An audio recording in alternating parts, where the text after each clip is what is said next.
All right, guys, lots to talk about today. Blue Beetle's returning in Superman Man of Tomorrow. If I would have looked at that topic before I hit live, I would have told Luke to change the main topic. We have George Lucas talking about AI, saying, "Hey, maybe we should be embracing this thing." The I Play Rocky trailer just dropped. Yes, I reacted to it. Luke's working on that right now. It'll probably go live while we're doing this. And actually, Luke is going to be pissed off about this. But I actually think that the main topic today should be the fact that the Batman 2 is delayed again. That would, to me, that's a better topic for us to dive into. So if we can change the thumbnail and the thing when you have the time, Luke right now is like I'm juggling 87 plates, but we'll figure that out. Me, Kevin Smets, on the show here today. So let's get into it. It's the show, ready to rock. Yes, SMETS games are happening too. So here we go. Let's do it. Did you shit in there?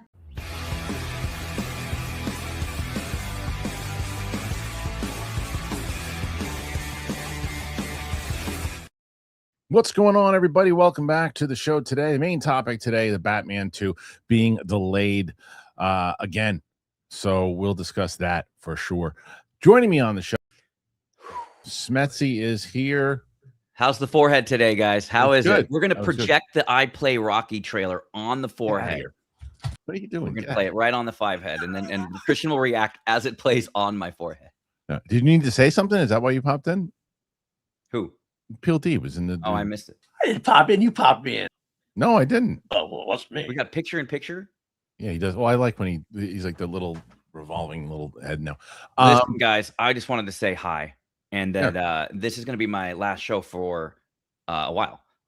Most likely only 2 or 3 weeks, but I'm actually headed out of the country. I'm going to see a dear friend who fought my same battle that I did. I'm going to put the hat on now because I'm done with the joke. There you go. Who fought my same battle that I did and had colon cancer. So she lives overseas. Right. So I'm going to see her. I'm going to miss my family. I'm going to be gone for about 10 days. On the way there, I'm going to go to Gettysburg. I'm a huge Civil War buff. Okay. I'm freaking out that I get to be on the 20th Maine. Joshua Chamberlain, fixed bayonets. That's oh my cool. God. Oh yeah, I think I've seen you do something with those reenactments or something, right? Yeah, I did a Civil War movie in college. That's what it was. Yeah, you sent it to me. It was really good. Oh, thanks. But maybe we'll play it on here one day. But anyways, just wanted to say I'm excited for the SMETS games. We got brand new. We're gonna really start switching it up a little bit. And Christian sent me ideas. I mean, it's so funny how and I'm not saying we started the trend, but a lot of podcasts starting to play games lately. And it's definitely not because of me. It's just, I don't know, it's just the trend of online. Yeah. And Christian sent me a lot, and that we're gonna take some and make our own twist. This one that I'm premiering this week is 100% SMETS.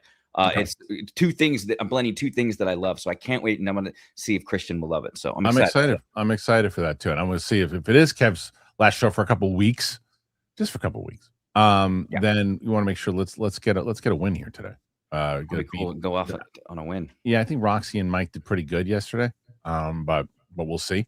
I thought you and Chris last week were going to win. What was it? $40? Something like $40. Yeah. So Roka wound up winning. But the first thing I want to start with actually is not because I know we're going to change the main topic to the Batman, which we'll get into in a second, but I actually don't want to start with either one of the potential main topics. I want to get into this thing because as Luke is working on my trailer reaction to it, the I Play Rocky trailer just dropped. Yeah. Did you watch it?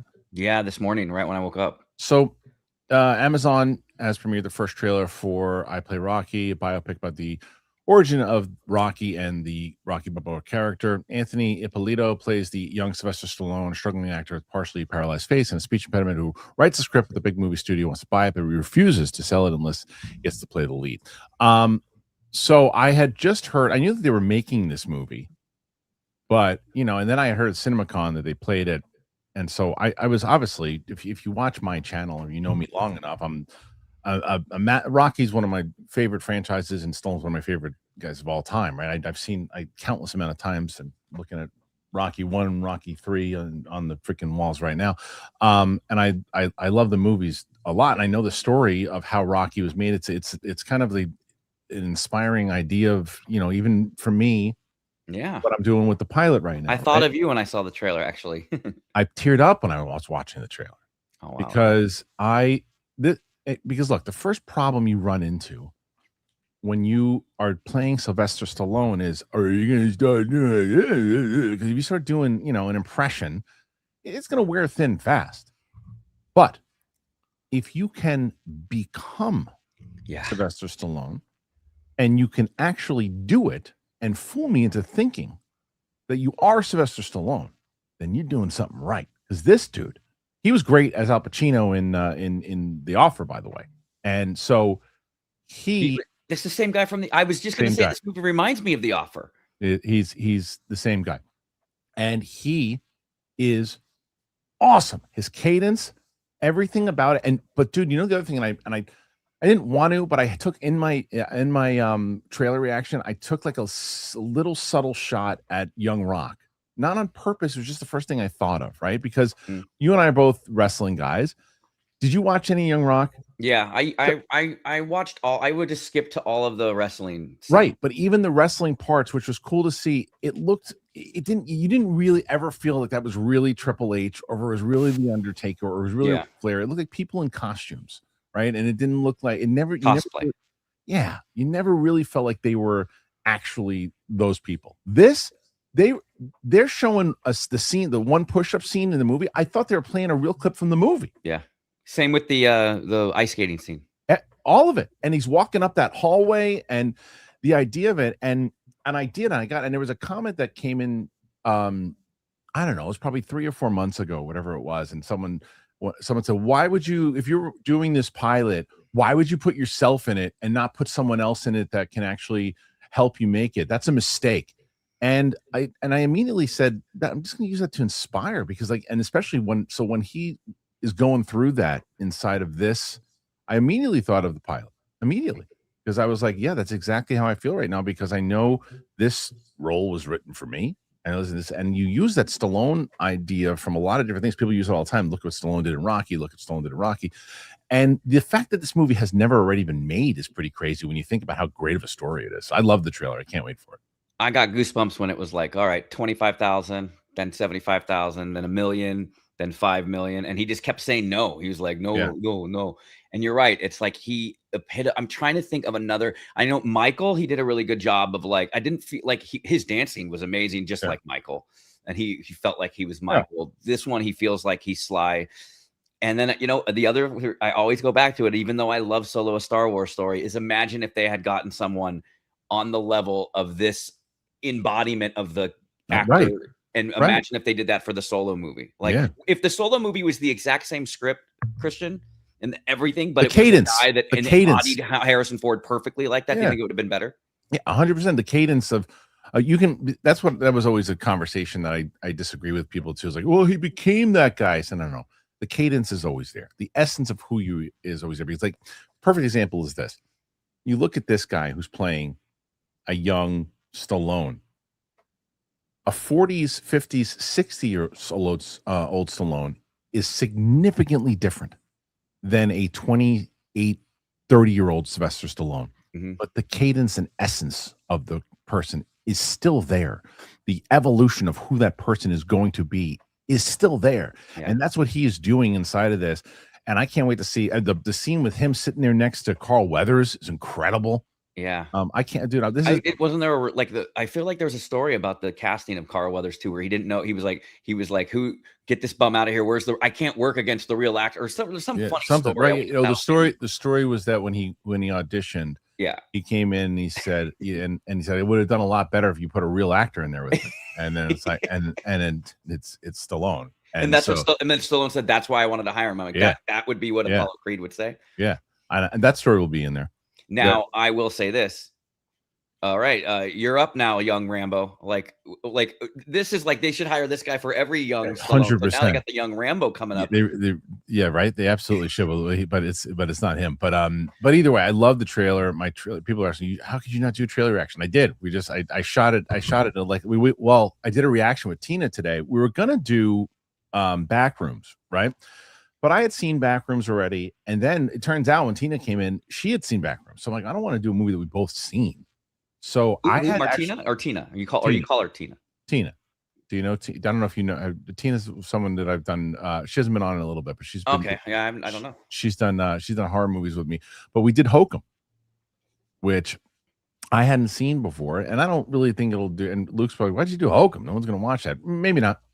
But I really wanted to see it, and it's really good. Adam Scott. So we did that one, and then I'll probably do the Markiplier movie with Tina next week. So PLD, we did Hokum. So there you go. That happened today. It's just kind of like out of nowhere. Anyway, so I'm excited for I Play Rocky. I wonder what everybody else is excited for. We shall see.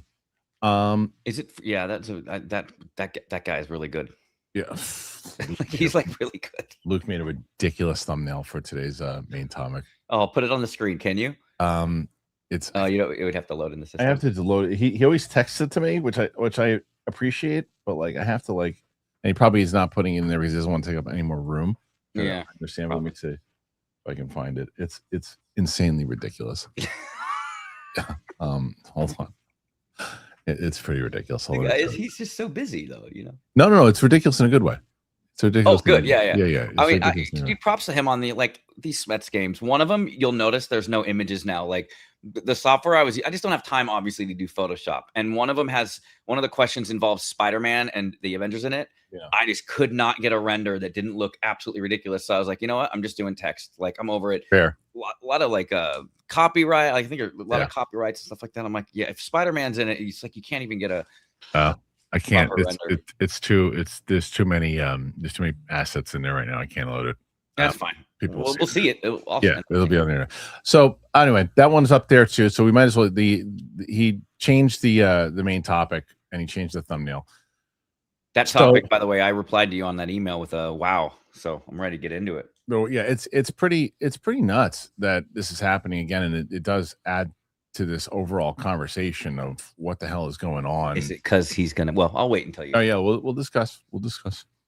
All right, so let's get into it. This news dropped today. This is like the 27th time that this movie has been delayed, and now it's happening again. The Batman 2 is delayed now again until 2028. I think the first one came out, was it 2022? I think so. The first one of the Batman. I think it was the 2022. Batman 2022. Yeah, 6 years. The last slice I ever spun for. Is it really 2022? 6 years later. The Warner Bros. Has announced a several-month delay for the Batman 2, along with releasing their first official footage from the film set. The brief 30-second teaser starts in black before Robert Pattinson comes out into focus, standing under falling snow. Then comes a quick cut to the title, followed by the new release date, February 18, 2028. That's a delay of 4 months from the previously planned release on October 1st. That was my birthday. I was excited for that, but it's not. Filming is underway at Warner Bros. Studio, which filming also takes place in London, Liverpool. Previously, it was suggested that Sebastian Stan would be playing Harvey Dent alongside Scarlett Johansson as Gilda Dent and Charles Dance as Harvey's father. Then reports shot that speculation now is Stan believed to be playing Victor Zsasz, while a recent rumor this past weekend says that Johansson may be playing Pamela Isley, Poison Ivy, and Dance as the leader of the Court of Owls. For now, no one seems quite sure what the film's about beyond a wintry setting. Colin Farrell, Brian Terry Henry. Let's see. So I'm just going to play this. Is that it? Oh no, it's just the logo. There's no footage from what I'm seeing. Just see the logo. Anyway, I mean, look, what they did with the footage itself is basically, hey, listen, they're not going to be. If we just release and say again that we're delaying again to February, it's going to be a problem. But if we show Robert Pattinson in the costume, show the winter thing, show that it's actually happening, and then slap in February 2028, it'll cushion the blow a little bit, which I guess it kind of does, because you're like, yeah, at least it's happening. Yeah. That's like 6 years later. And what does that now mean again for the DCU Batman? Right? Yeah. I mean, does it mean that they're trying to figure out a way to integrate it? Or does it mean that they're, you know what I mean? They're like, all right, let's push it back a couple months because now part of the plan is they're going to do reshoots and they're going to have an after credit scene of, Clark Kent looking at the news about Poison Ivy. Who knows? Or are they pushing it back because DCU is in such disarray right now that they're like, I don't know. That's so weird. I mean, they're just getting such slack already. Is this related to the Supergirl failure, you think? No, not that. That's one question. Definitely not. Now, the other side of it. Well, maybe adjacent. Meaning, okay, if I'm Ellison, I'm going, hey, we actually have a different idea of where we would like this movie to come out. The old plan wanted in October. We have a slate of things that we want to do when it takes over from Paramount. We have an idea that we'd like to do it there. The other question is, what is DC going to look like in 2028? Like, because the hypothetical, the two hypotheticals are, let's go with the positive first. Man of Tomorrow, Lanterns comes out, is critically acclaimed, everyone loves it. The Supergirl, or the Superman TV show, the what's his face, Jimmy Olsen show comes out, people love it. Man of Tomorrow comes out, people love it. Then they're playing with three things in a row, back to back to back. Then they're like, okay, well, what's next? Do they still just, well, we can't do anything. Why is that lighting up in red? Why is that lighting up in red? That was what? Me? No, I never saw that. My forehead again. What happened? No, the private chat was lighting up in red. Never seen anything like that before.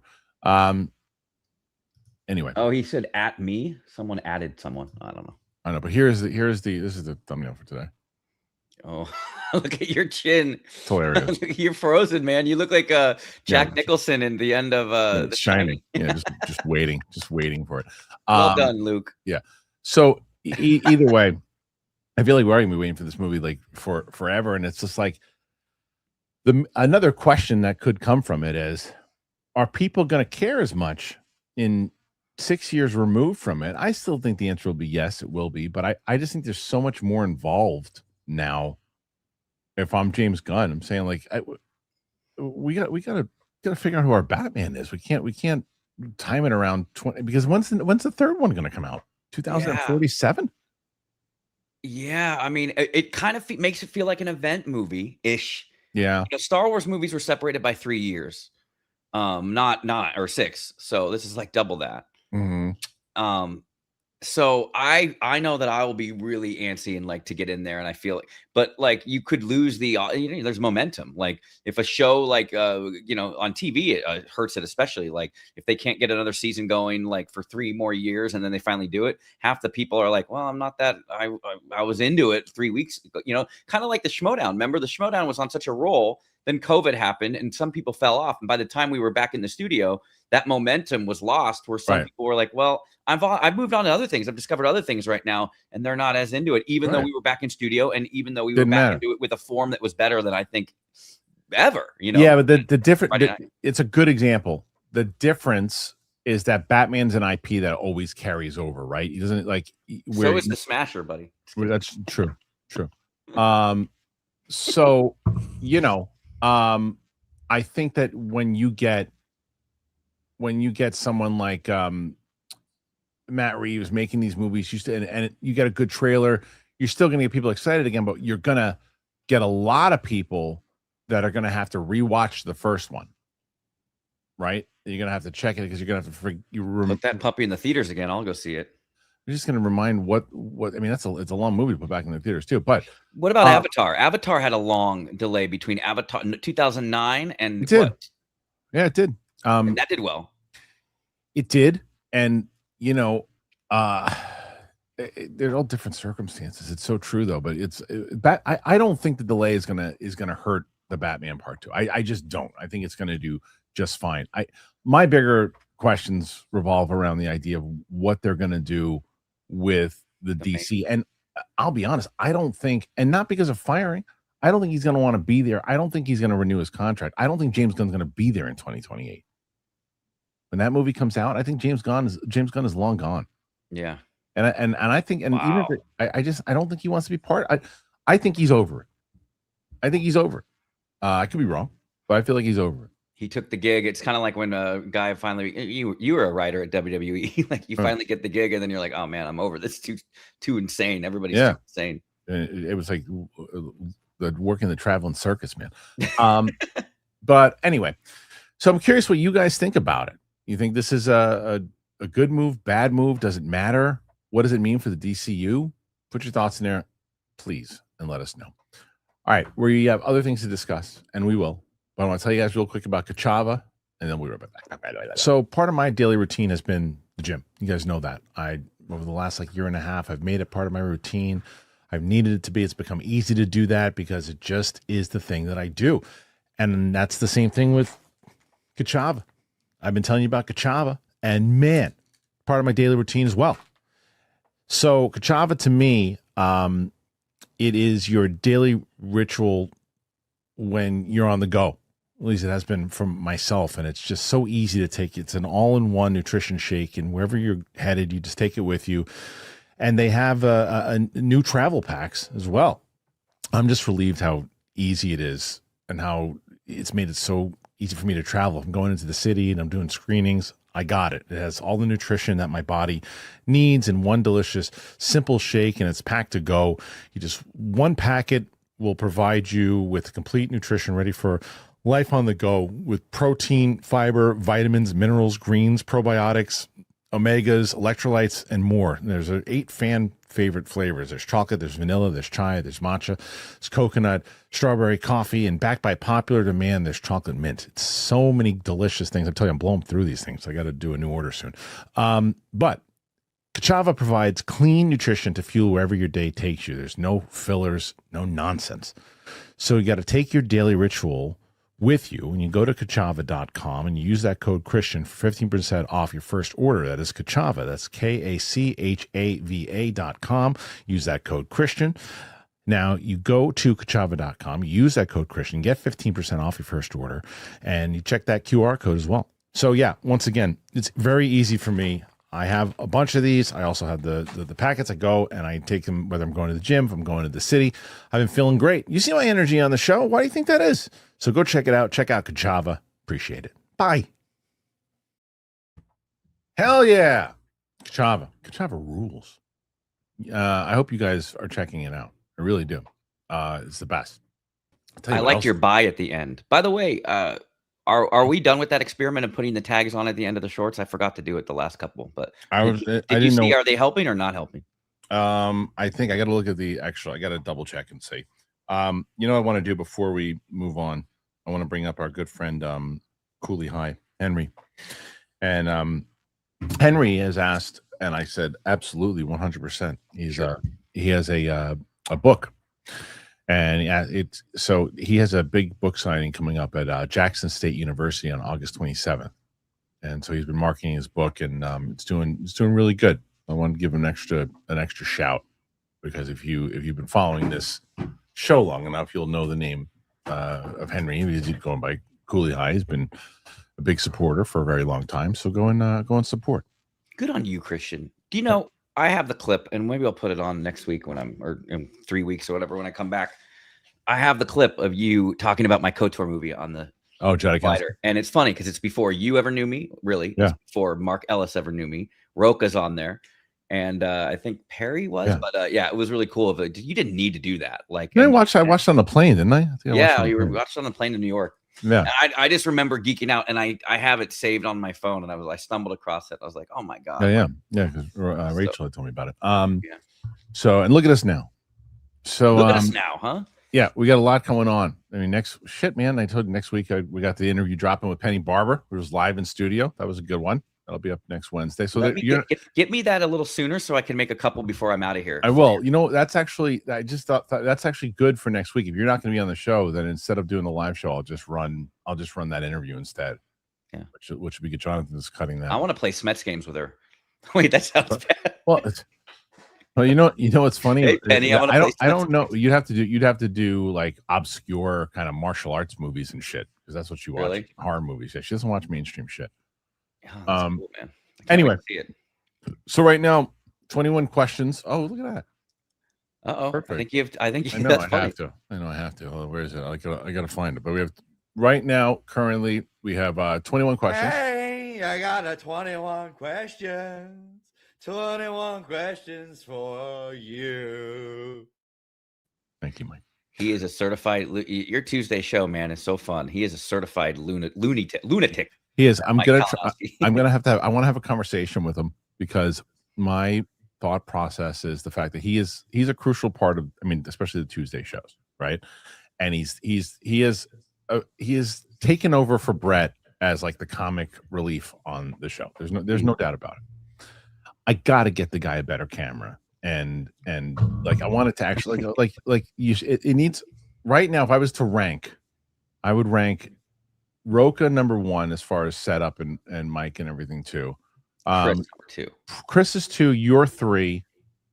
Winston is 4. Roxy is 5, and Mike is 6. Mike is back on the. What is he just use the one from his laptop? Yeah, if Roxy had better lighting, Roxy would jump up the But wouldn't I get first place if mine was moved around based on when I talk? No, you would. Don't I get a little bonus points for that? No, you'd be in last place. Last place. Hello, yeah, whoa. You get a seizure. Sorry, okay, I'll turn the seat. Yeah. So anyway, I would absolutely 100% do that. What I was going to ask you, something else. Oh, dude, I told PLD asked me, text me last night because he's a Star Wars guy. He wants to know. Sam and I have been, we just released the episode 4 reaction. She had never watched New Hope before.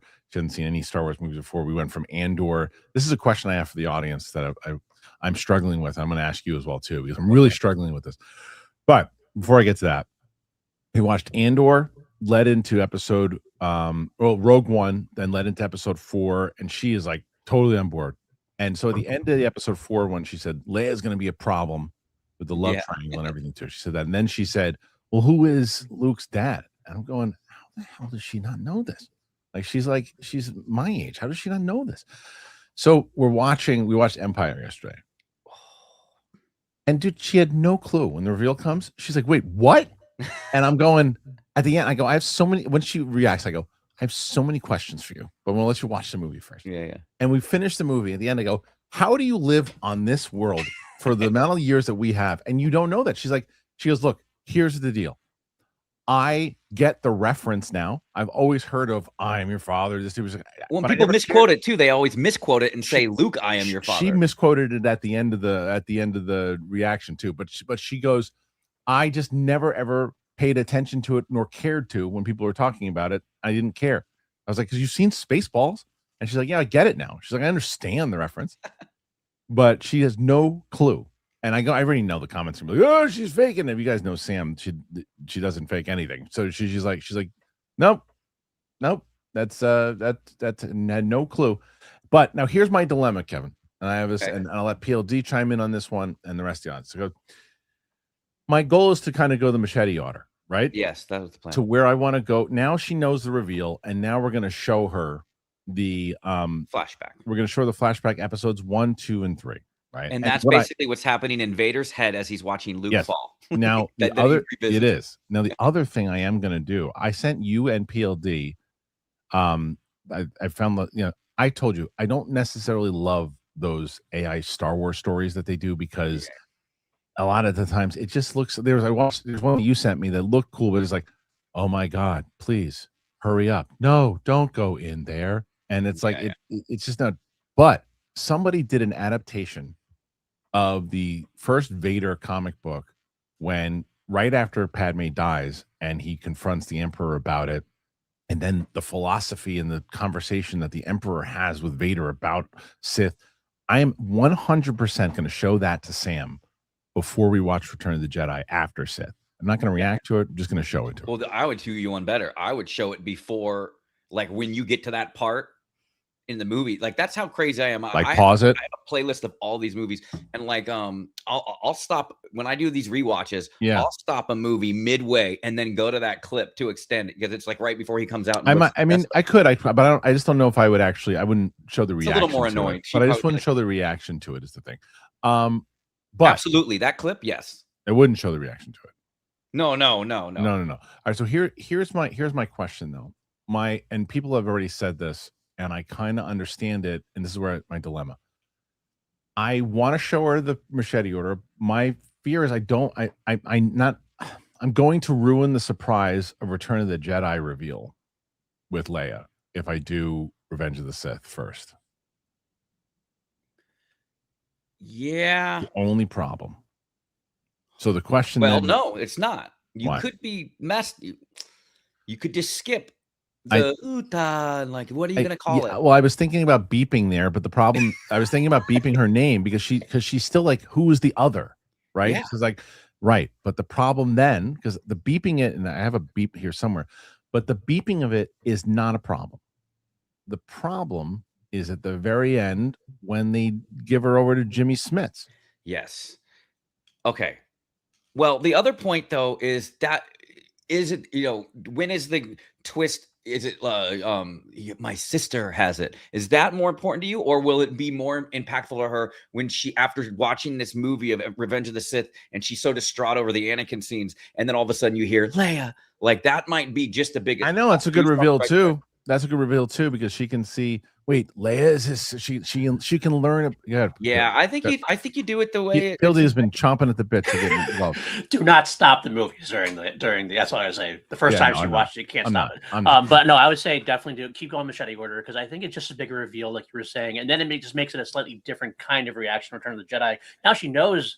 It's like, well, how do they find out? Oh my God, he kissed his sister. How do they find out? And then when they do have that conversation, she's waiting for it to happen, and then it kind of comes. I think it's effective that way. You can go machete order at this point. You're already kind of committed to it.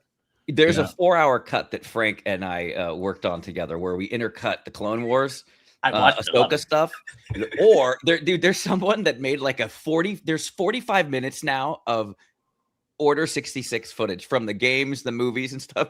When I watch it, when I get to Order 66, I stop and then I watch this 45-minute thing, which makes it so much more brutal when he's putting his hand on Padme later. Because like, I used to stop. There used to be a long play of the Revenge of the Sith video game on the Xbox, and you play through that, and he kills Sindralig, he kills everybody, he kills Jocasta Nu, he's murdering everybody, you're killing the younglings and stuff like that. I used to watch the long play of that and then go back to Revenge of the Sith, and it made his scene on the balcony with Padme even worse, because you're like, you just watched him like literally murder people. But it'd be interesting to like play the 45-minute extended Order 66 like montage.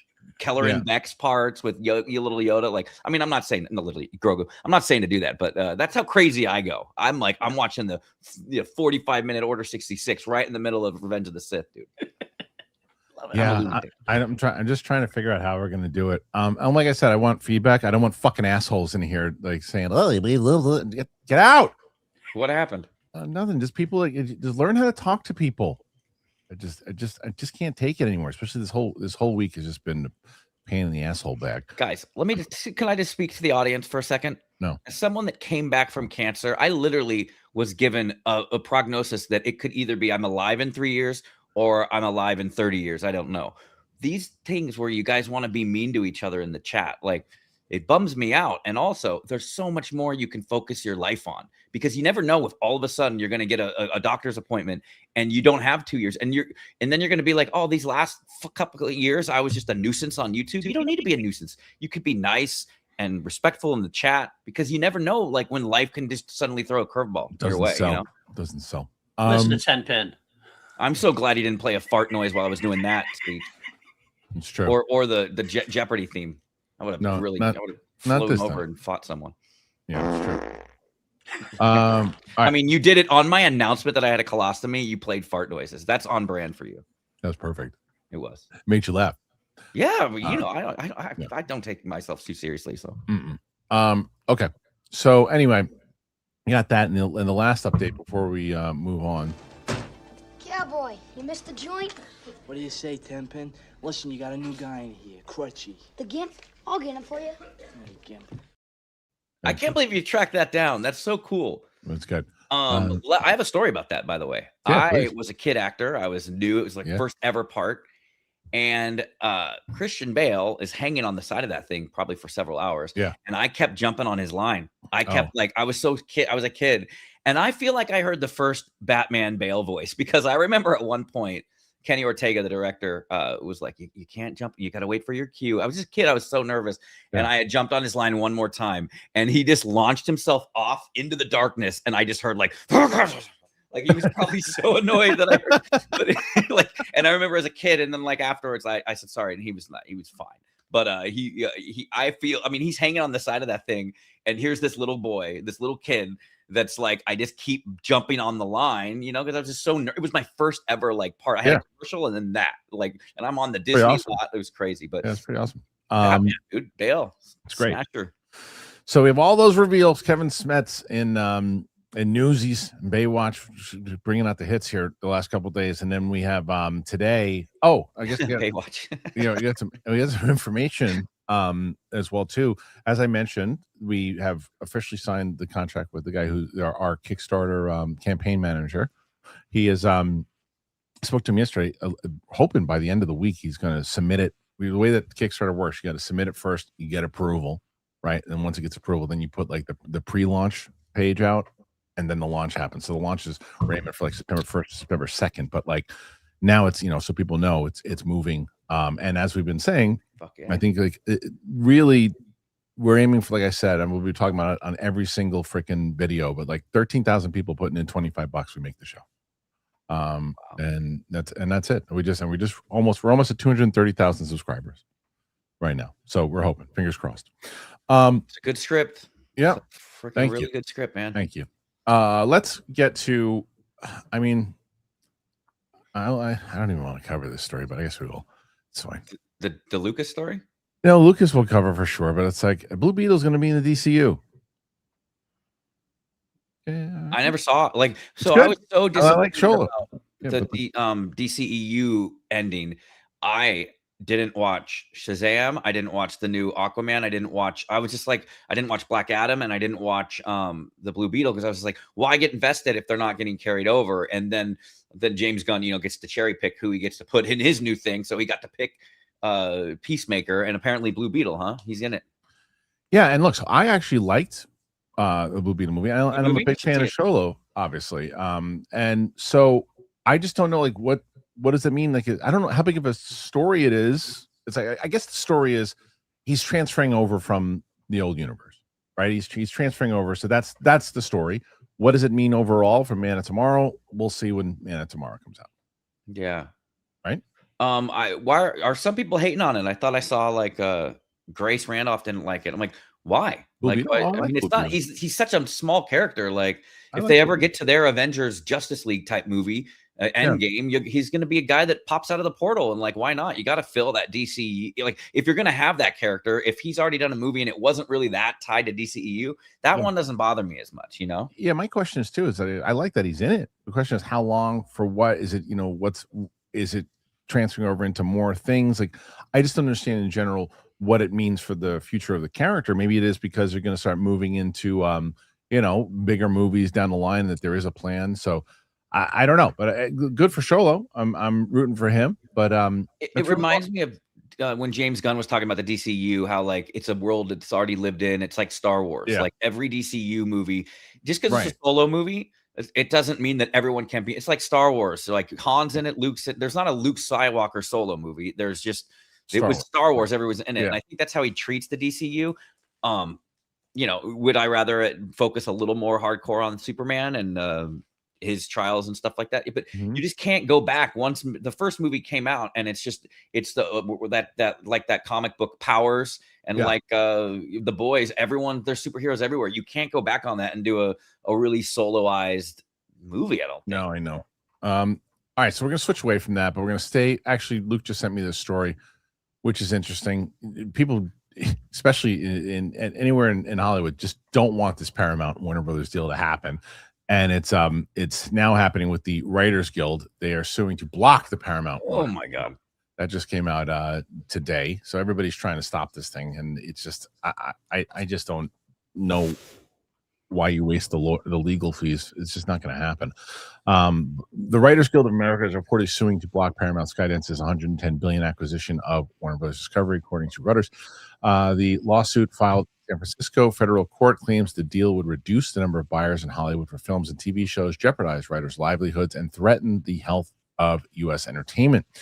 The complaint states that with fewer competitors, the merged Paramount Warner Brothers entity would have both the incentive and the ability to lower costs by suppressing writers' wages and reducing output. Writers will be paid less and have fewer employment opportunities. Okay, after reading that, I understand why they're suing, but I think it's a suit for, you know, saying, hey, we care.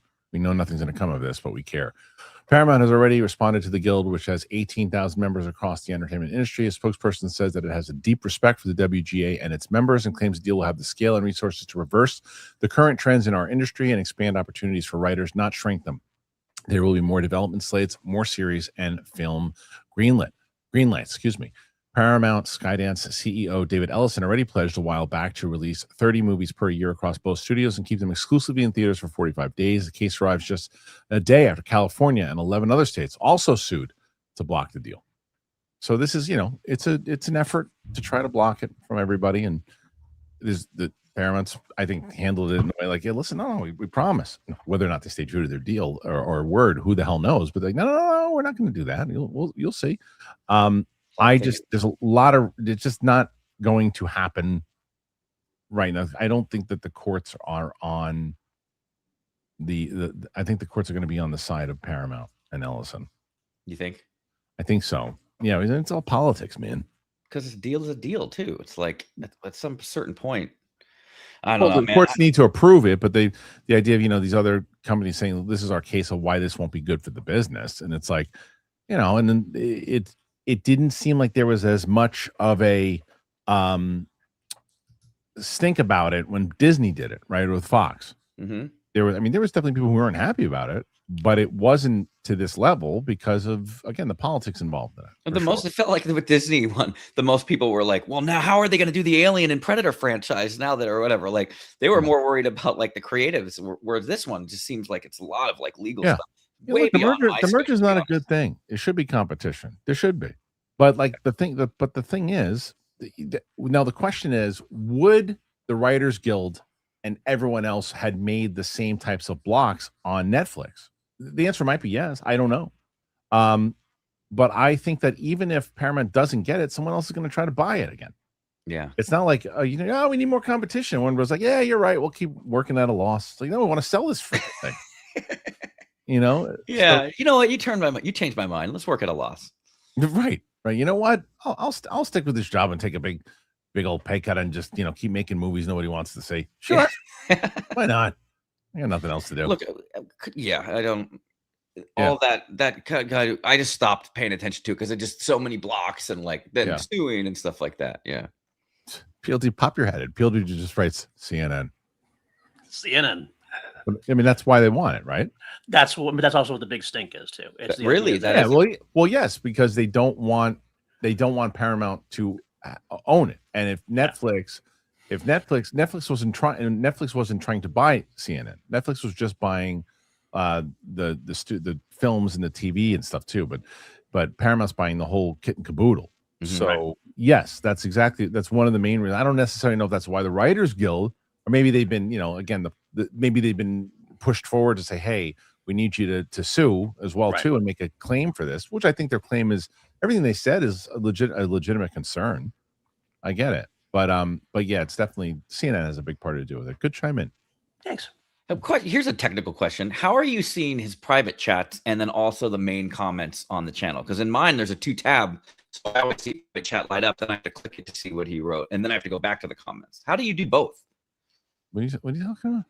Never mind. Yeah. You don't. I just want to know how you see PLD's private chats, but then you also are able to see someone's comment when you like start making fun of them or I gotta check it. I gotta check private chat and then I go to comments. Oh, so you do click it. Okay, that's it. All right, we're on the same page. All right. Last one to talk about here before we get into your games. And I want to talk about this because this has been a conversation that continuously goes on. And I had mentioned that Star Wars thing, and I thought of this because George Lucas now was asked about AI, and his answer, I think I already saw people tweeting about it, would not, people weren't on board with it. At least a lot of people weren't on board with it. Here's what Georgie said. And he said, this is the yes to AI, no to fan feedback. One of the pioneers of modern filmmaker, celebrated 82-year-old Star Wars director George Lucas has shared his blunt take on where movies are headed.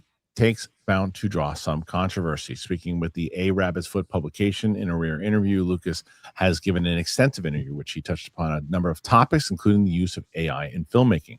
Whereas much of the industry is pushing it back against it, Lucas is very much embracing the tech.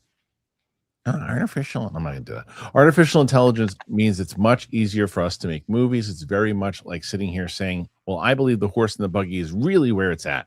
These cars, they break down, they need gas. There's all kinds of problems with them. And soon they'll be making them into tanks and then they'll be killing people. It's terrible. There's nothing you can do about it. That's progress. It's the future. If you want AI that tells you when something is fake and where it came from, AI can do that. Humans can't. We're not that smart. The whole idea is that you're a human being. You're responsible for what you say and what you do. And if you're doing something that's illegal, you should be punished for that. Whatever you do, you should be recognized. It's just like real life. That's not all, though, as Lucas has also blasted studios for their over-reliance on fan feedback and focus groups, indicating they are detrimental to the filmmaking process. He does, however, trust the opinions of his fellow filmmakers because he's aware of their perspectives and their biases. I had a group of friends I went to school with Martin Scorsese, Francis Ford Coppola, Steven Spielberg. We were all students in the same time, and we all know each other very well. I know what their prejudices are. When I show them a movie and they make comments, I know where they're coming from. I don't like focus groups. The audiences don't know what they want to see. If they don't like a character that's interesting, as a filmmaker, I want to find out why. But when the studios hear that, they take the wrong message. They let the audience actually make the movie. Of course, now they go crazy with that. Now it's all about what the fans think. That isn't how you make the movie. You make a movie by finding someone that knows how to make movies, that has a story to tell, and is passionate about it. Lucas himself has been on the receiving end of some brutal fan feedback for his Star Wars prequel trilogy, even as a wider audience sentiment towards the prequels has gotten kinder over time. He touched upon that again here. The critics and the fans who were 10 years old when they saw the first one and 13 when they saw the second one complained that they didn't want to see a children's film. Well, that's terrible. Jar Jar is terrible. Everyone said the same thing about R2 and C-3PO. I don't think that they did. No, I don't think that they did. That's a little bit revisionist history. I think that's actually not. I don't remember that at all. Show me that. At the beginning, there was a huge push for me to get rid of C-3PO. Maybe that's where it's coming from like the studio. Mm-hmm. And then in the third one, people said the same thing about the Ewoks. What are you thinking? Get rid of these teddy bears. We want to see an adult movie. Well, it's a kids movie. It's always been a kids movie. Lucas' most recent screen effort was an executive producer on Indiana Jones and the Dial of Destiny back in 2023. His last directorial effort was Star Wars Episode 3, Revenge of the Sith. Comments come as the most recent Star Wars Mandalorian Grogu has set a release date of July 21st. There's a lot in here I agree with. There's a lot in here I don't agree with. There's a lot in here that let's see. Yeah.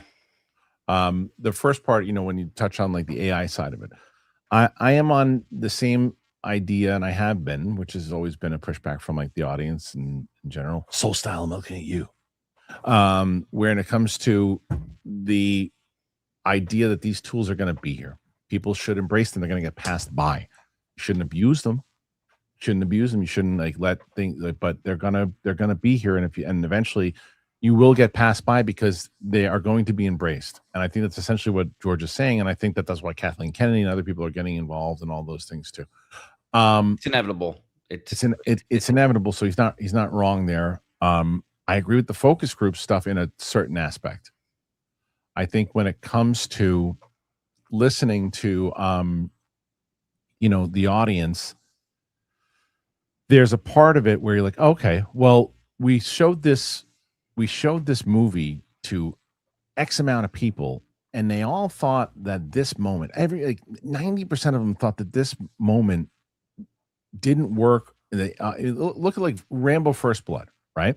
The audiences did not respond. Or it's not called Rambo First Blood, it's called First Blood. They did not respond to Rambo dying.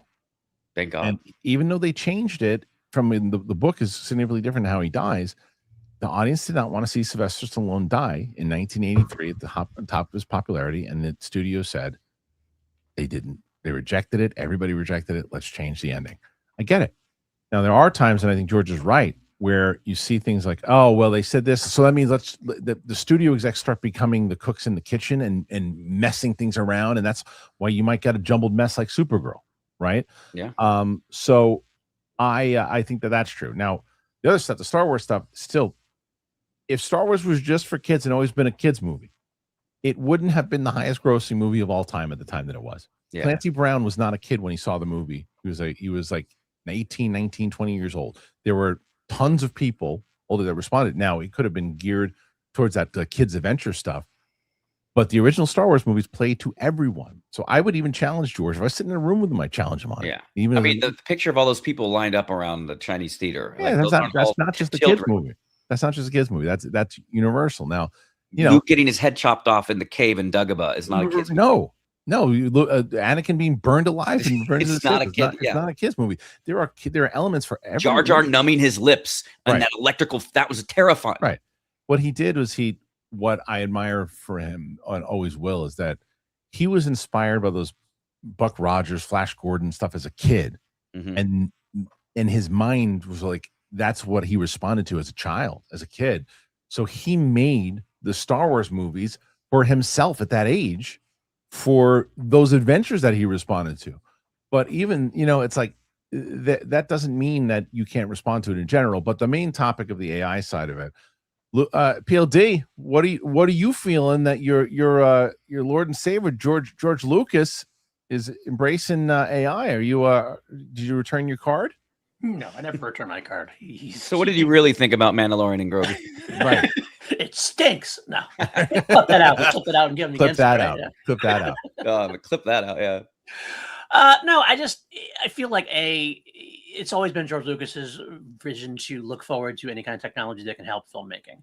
I'm not thrilled with him loving AI, but I think at the same time, I think it's less about not generative AI, but more about how can I do this to make my human films work better. I think that's the way we got to go. I do agree with him that it's already out there. We can't put back in the bottle. Right. So I think with that in mind, I think this is probably the healthiest way to go about it, is to look forward and say, okay, well, how can I use this but keep humanity at the soul of filmmaking? It's like what Ben Affleck said. It's using the tools within your toolbox. Like the most responsible way to use AI is if you shot a scene, like let's say for you, Kristian, you shot a scene for your pilot and it takes place in a comedy club and you have all the assets already. You have your actors in the crowd, you have the film, everything in there. And then you forgot to do one side shot of your character leaving or something like that. In all of your assets that you shot, that you own, is in the system, and it works off a model that only uses that stuff, where you're like, cool, now I can do that side reaction shot of Kristian leaving the stage or whatever. You can do that but that's stuff that you shot, right? I understand when the concept of like theft, when like other people's like, you know, likenesses are being stolen, but like the Ben Affleck angle of it's a tool in the toolbox, especially if you have a movie and you've shot for 180 days and you load everything into the system, and that's what the system is trained on, is everything you shot. That's a responsible tool and a way to use the AI responsibly, because you own everything. And sure, like, look, this is one of the things too. Like as I keep mentioning where we're going, we should be in the pre-launch stage for the Kickstarter in August, with the launch happening in September. One of the things that I wanted to do with the characters is that, like, because Martini and I are the two leads of the show, and I'm the third lead, but yeah, sure. And then, you know, when we have these moments with the two of them, as you know, I have a picture of her when she was, you know, 20 years ago. A picture of me when 20 years ago, right? But I don't have many pictures of us together back then. We knew each other, and it's like, if there's a way to like show the two characters back then together, and show the audience, well, this is the moments that they went through, like little assets like that. I've sent you stuff like that, PLD. Yeah. And it's like storyboarding, you get a vision of like the character itself. I don't know about like tools and shots and videos that I'm not there yet. I understand your point. Well, I don't mean like, I don't want you I'm not saying like, oh, every extra that was in that crowd is now at your disposal. I'm just saying if you're in the shot and you're like, fuck, I really need a shot of like the foot leaving the stage or something like that. Those are things that like you could do reshoots, sure. But what Ben Affleck's talking about is that AI, you could just load every one of your assets that you shot a set. You built a set, and now you can't rebuild a set for a reshoot, but I need this one specific shot. Right. No, I get it. I understand what you're saying. I think there's going to be different ways people use it. Did you see the Star Wars one that I sent you? I mean, I sent it to you late last night. I'll try to remind you. Yeah, you did. But 5-minute mark, they have Norman Reedus' character. They do Heir to the Empire, the Chronicles did. And they have Norman Reedus. You always talk about the acting. This guy got the acting down of like Norman Reedus' character talking to Mara Jade and just saying like, hey, I don't care about where you came from. No one cares. And if you're a fan of like the novel and you're like, damn, man, like that would be a good, you should watch it. It's like 5 minutes into that video I sent you last night. All right, listen, let's get to these questions, because we got questions. It's time to get into it. Oh wait, no, we got your games. We gotta do the games. Yeah, we're fast forward, bro. Shoot, we gotta do the games. I was gonna go right to let's I think, man, I don't know if we have enough because how many questions do we have? 42. We might have to skip this gauntlet again. All right, let's skip the gauntlet. Let's do the new games. Yeah, I got some new games, so this will be fun, guys. We'll skip the gauntlet. Best musical themes. It's always going to be around. Yeah. So I'm excited for this next one. This is a Kevin Smith special. Oh, that's not it. All right. Oh yeah. So it's going to be called Pixel Cinema. So if you go to Pixel Cinema intro. Pixel, and forgive me if I am long-winded on this intro. It's the first video time. or a picture? No, it's a video. Pixel Cinema. Oh, it's intro. video. I see it. I see it.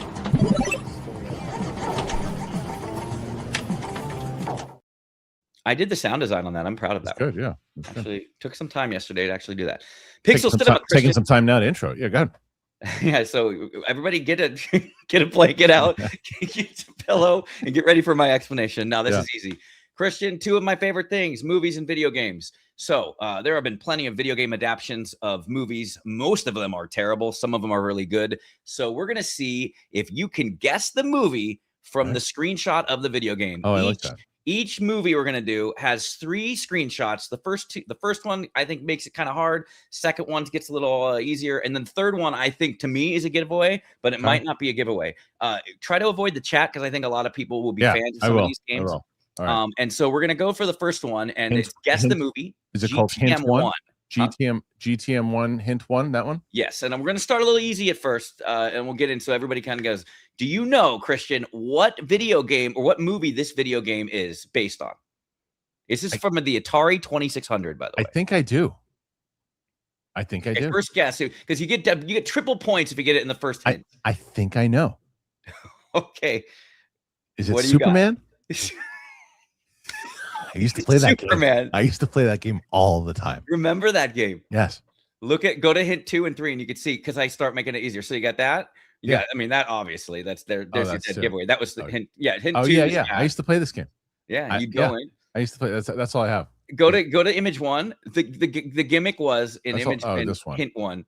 The bridge gets blown up by Lex Luthor, and then you have to find all the pieces of the bridge and put the bridge back together. I mean, how far have we come? Yeah. Totally. Superman.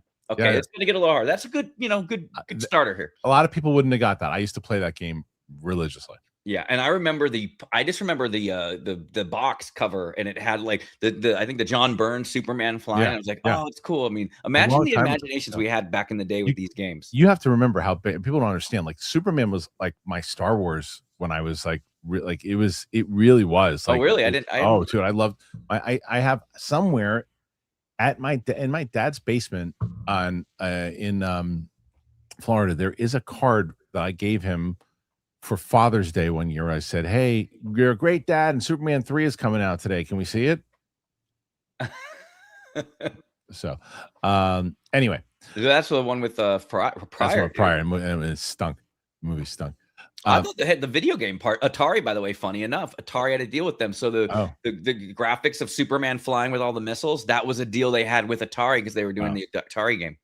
But I definitely remember that Superman game. All right, so next one. All right, here we go. Here's game number 2. We're gonna get a little. Now I'm gonna give you triple bonus points. All right. You get that 5,000 points if you can name the console too, or if it's arcade. It's either arcade or console. So, here we go with GTM 2 hint 1. GTM 2. Really use your brain for this. I see it.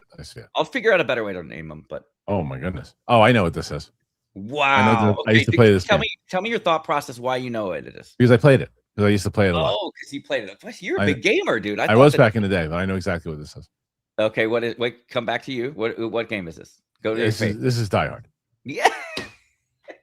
I used to play it. And was it the first PlayStation or was it Sega? It was in the arcades and then it was on the Sega Saturn. It was a Sega game. It was a Sega game. That's right. Go to hint 2 because you see the hint, and I started getting a little easier. Like and then hint 3, you would have gotten it by now, right? With hint 3. Oh yeah, I got it on the first one. Is hint 3?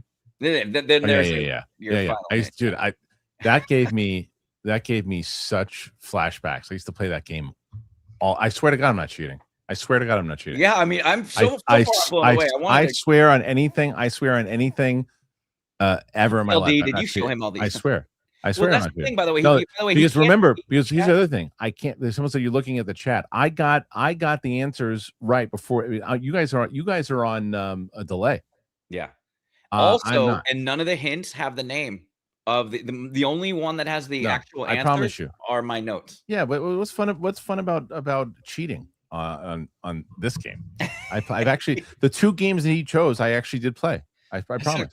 Well, let's see. We're gonna go for. I have a feeling you're gonna get this one now too. Okay. So we're gonna go to GTM 3. Hint 1. Here's your third game. This is a video game based on a movie. See now. Okay, so here you go. So this I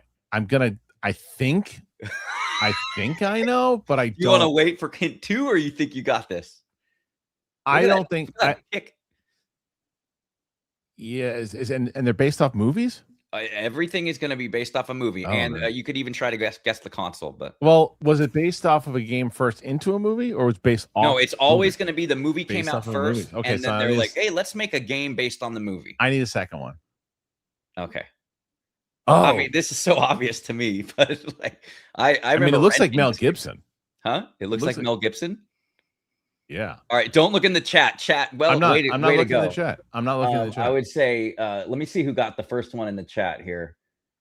I'm going to give a shout out to whoever first nailed it. Let's go to the third. NRS. Oh, now I know. Yeah, right. Now I know. That's Rambo, right? No. No? What? No. What is it? Go back. Same actor. What movie does Rambo climb the side of a mountain? First Blood. You're gonna kick yourself when I say the answer. Hint John Lithgow. Yeah, there's your hint. Oh, cliffhanger. I didn't know they had a cliffhanger. They had a total like beat 'em up, wow. Double Dragon game. I had no clue. Is that Stallone doing his flying jump kick? Well, that's what I mean. I'm trying to trick you on that first one, but the third one is like he's literally hanging on a cliff. I was going to say Double Dragon. Yeah, but then when you said it was based off a movie, yeah, it's a Double Dragon clone using the cliffhanger. Like an audience jinxed me. It was 2 for 2. I blew that 2 for 2 with that. All right, next one. You can redeem yourself with this next one.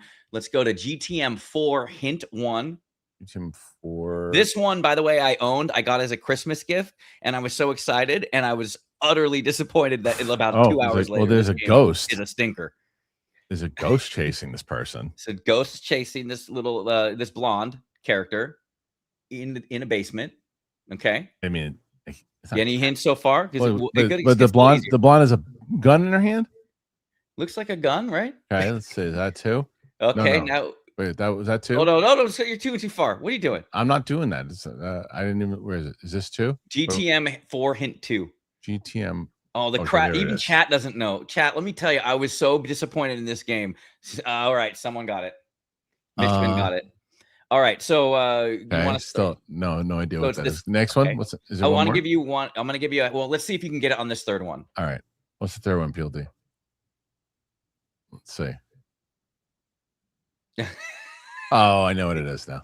All right, now I know. All right, what do you got? Let's hear it. It's Home Alone. Home Alone. Yeah, well, because the game was Pesci gave it away. Pesci chasing you, and Pesci and the stuff on the floor. But I guess if you go back to, I mean, the guy on the left, who's that supposed to be? So in the game, they have random mobsters patrolling all the floors of the mansion, and then there's ghosts in the basement. Right. So I would unless you played. That's the beauty. 100%. Unless you played the game, you wouldn't really know it. I didn't play the game until you get to that third until one. You get to this. I mean, that's the fun clear. part. That's clear as day.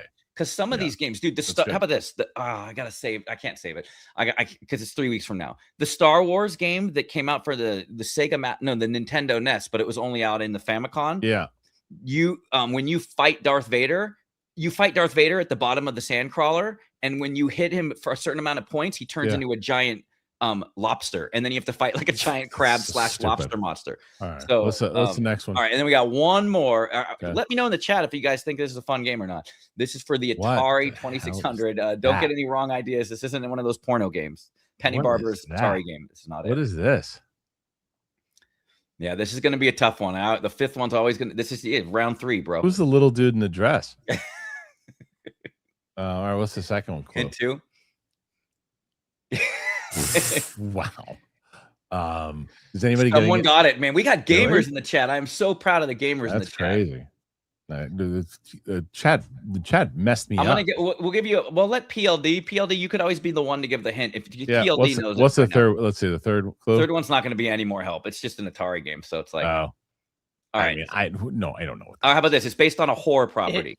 Is it The Shining? No. Oh, Jason. No, it's Texas Chainsaw Massacre. How in the world does that look like Texas Chainsaw Massacre? Look at it, because he has his chainsaw. That's his chainsaw. That's a chainsaw.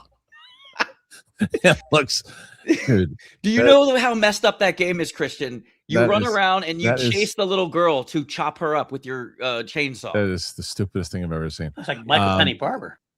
A lot of Penny Barber jokes here today. So what was the that is hilarious.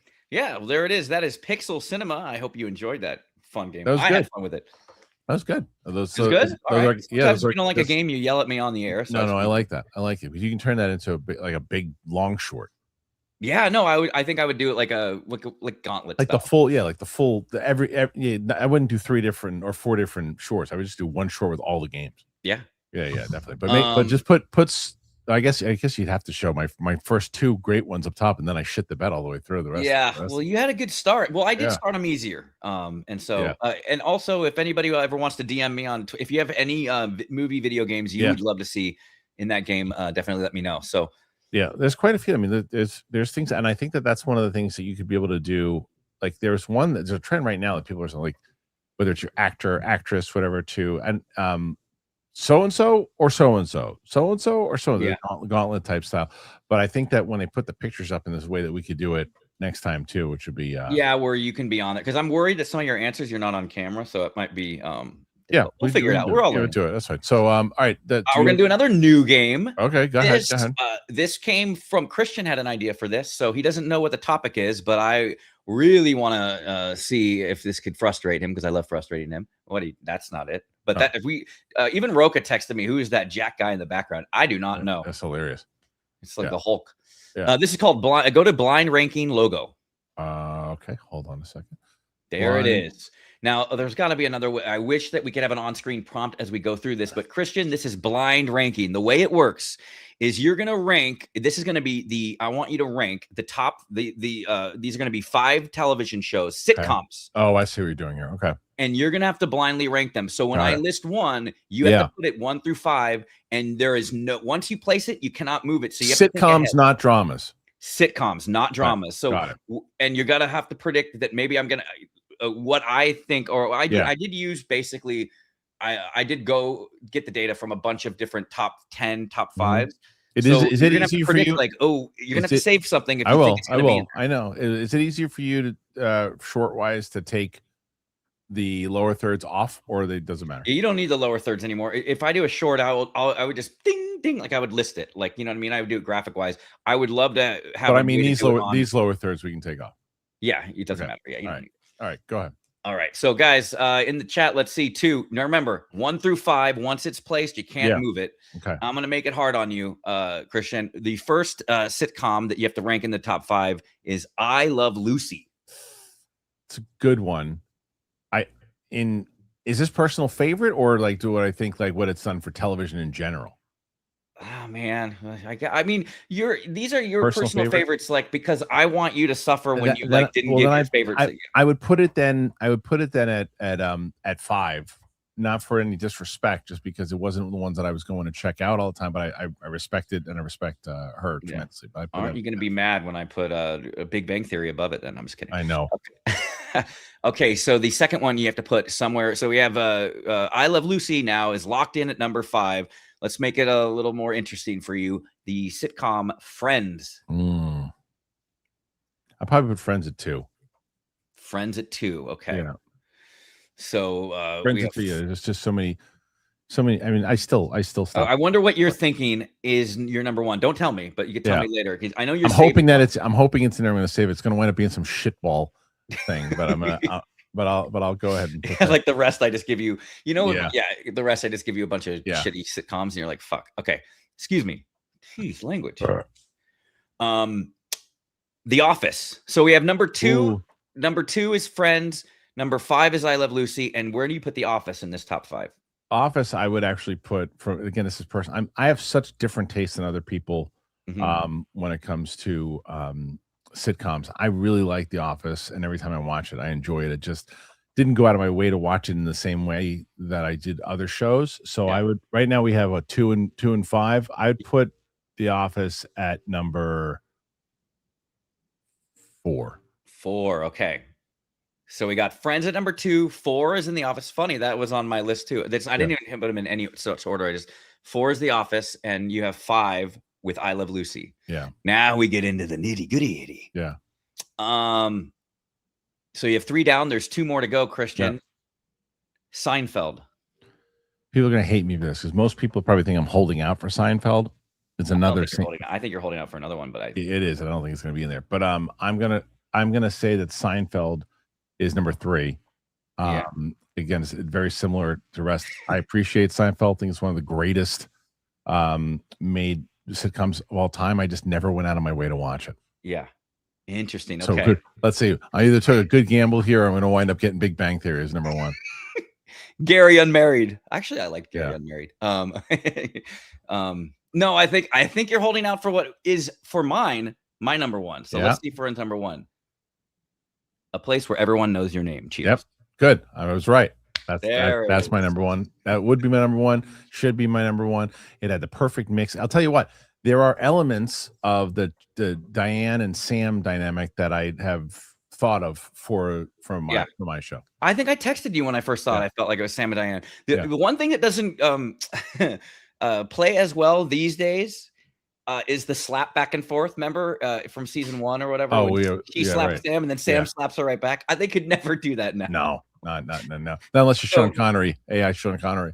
Number 1, Cheers. Number 2, Friends. Yeah. Number 3, Seinfeld. Number 4, The Office, and number 5, I Love Lucy. Kristian, there's your top 5. Yeah, I mean, I would stick with. There might one reverse. I could maybe move Seinfeld and The Office around.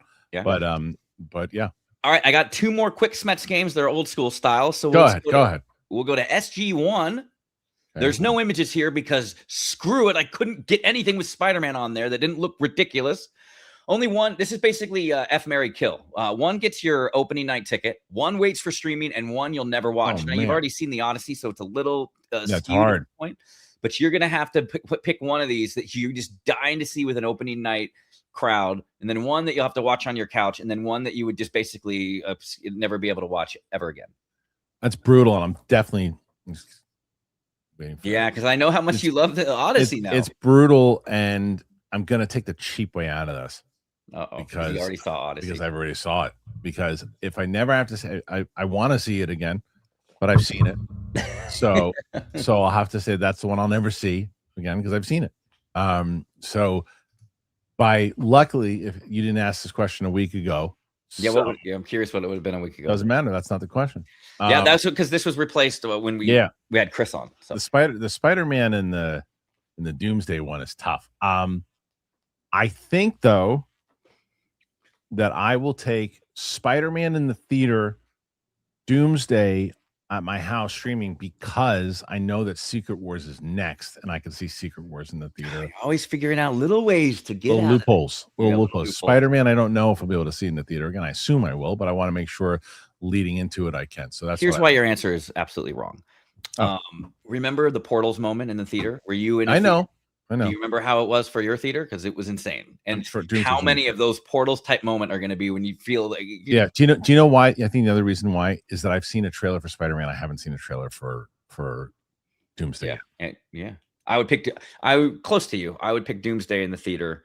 Oh man! But then you have Odyssey IMAX. Dude, it's such an experience. It's incredible. Yeah. Wow. All right, we got 1 more on this lovely last SMETS Wednesday for a while. SG2. This was a little more prominent last week. But who is that supposed to be? That's you. Come on. With the Yankees hat. Okay. Forced to choose. Kristian, the U.S. men's team either wins the 2030 World Cup, but the Yankees cannot win the World Series for the next 5 years. Think how much that would be important for U.S. sports, right? The United States of America, go us. Or the Yankees win the World Series this year, but then the U.S. men's team are guaranteed not to win any of the next 3 World Cups. So we're talking over a decade here. I'm going to let the chat guess. Huh? I'm going to let the chat guess what I'm going to say for this one. You have out of all of the questions you have ever asked me. Okay. There has never been an easier question than this one. I don't give a shit if the soccer team ever wins the championship ever again. if they disbanded the soccer team and let PLD and 8 clones of PLD play, I'd say go for it. Yankees, 100%. PLD He's kicking he's playing against himself in a different outfit. It's cheering, and the whole stadium is just a bunch of PLDs like Kang. All right, screaming at him. Bonus Smets game. What's the score of Argentina versus U.S. men's team? PLD's losing it. PLD's losing his mind. He's losing his mind. He's like the council of PLDs. They're cheering the side of PLD scores, PLD blocks. Oh, Discord, you got to. If there was ever a Michael D thumbnail that needed to be made, or an AI video, it's PLD playing against himself in the World Cup. There's Futag Hamiu, and then there's PLD on the men's world team with 100%. Yeah. So you're a big soccer guy. Great. Okay. Yeah. No, I don't give a shit. Well, there you go. That is the end of our Smets games, at least for the time being. I hope you enjoyed them. And by the way, my goal is to try to get some new ones, because remember, now we're going to have a stable of them. We got Bracket Wars, which that's my favorite, is Bracket Wars. Mm-hmm. We got Bracket Wars. We got Pixel Cinema now. We got Blind Ranking, and then we got the Gauntlet, and we have the Go-To. So, yeah. All right. Well, good. That was good games. I liked it. We'll look forward for the shorts on that. And there we go. So let's get into the questions now. We're gonna do it. Questions time, dude. Kevin's trying to beat. I think he's trying to beat Roca. If I win, I donate all of the proceeds to Christian's pilot fund. So there you go. If you really want his movie to be made, show you know what to do. Show. Yeah, we're gonna, and that's the other thing. That was the thing. I was already talking to the social or the Kickstarter manager, and I'm telling you, like I'm bringing him on the show pretty soon too. He's a really, really smart dude. He ran a campaign. He had like 10,000 subscribers. Really? And he ran a campaign for almost the same amount that we're looking for, and he hit it with 10,000 subscribers. Okay. Because he worked. He just is. He's a heavy worker, good guy, understands it, and really believes in the pilot. So, yeah, I think that it's going to be fun, and you're going to have a whole month of activities and stuff, right? That's what we're going to do. Yeah, I mean, for a full month, I'm just going to be doing as much as I can. And I even starting next week on Monday, I'm going to start being a guest commentator on Campia's show. Are you? No way. On Mondays. I mean, it could be more, but I think he asked me to reach out. Starting this Monday. I hope I didn't ruin the announcement. He's. I don't know if he already brought it up on his show, but if he didn't, I just spilled the beans. So on Monday, I'm supposed to be on his show, and I'll be doing it on Mondays. And I think that he said if there's other days too. So I think during that 30 days, I definitely will be on a bunch of different shows. I talked to him on here during that fundraiser month, and we could do Smets games with Campia. I would have tons for him. Yeah. That's good. Congratulations for doing that show. That'll be awesome. Yeah. All right. Let's get to this first one. Got almost 50 questions here. We start with Sam A. If your 2016 selves are able to see what you're doing now in 2026, what do you think they'll say, and what advice do you think you give your past self as well? For me, in 2016, my advice: quit. That's what I would say. Quit. Quit what? Collider. Quit and go and do your. No, please don't quit. If you quit Collider, then I'm not on the Schmodown, and then I'm not. The Smash Cancer thing doesn't happen, and my family goes. I'm living in a cardboard box. Please don't. You have to. For me. Don't quit. For you, I mean, if I knew that you were going to be okay, I would. Then you go. Yeah, there you go. I said quit. But yeah, and then to see what we're doing now, it's just like my 2016. So we're still doing a fucking YouTube channel.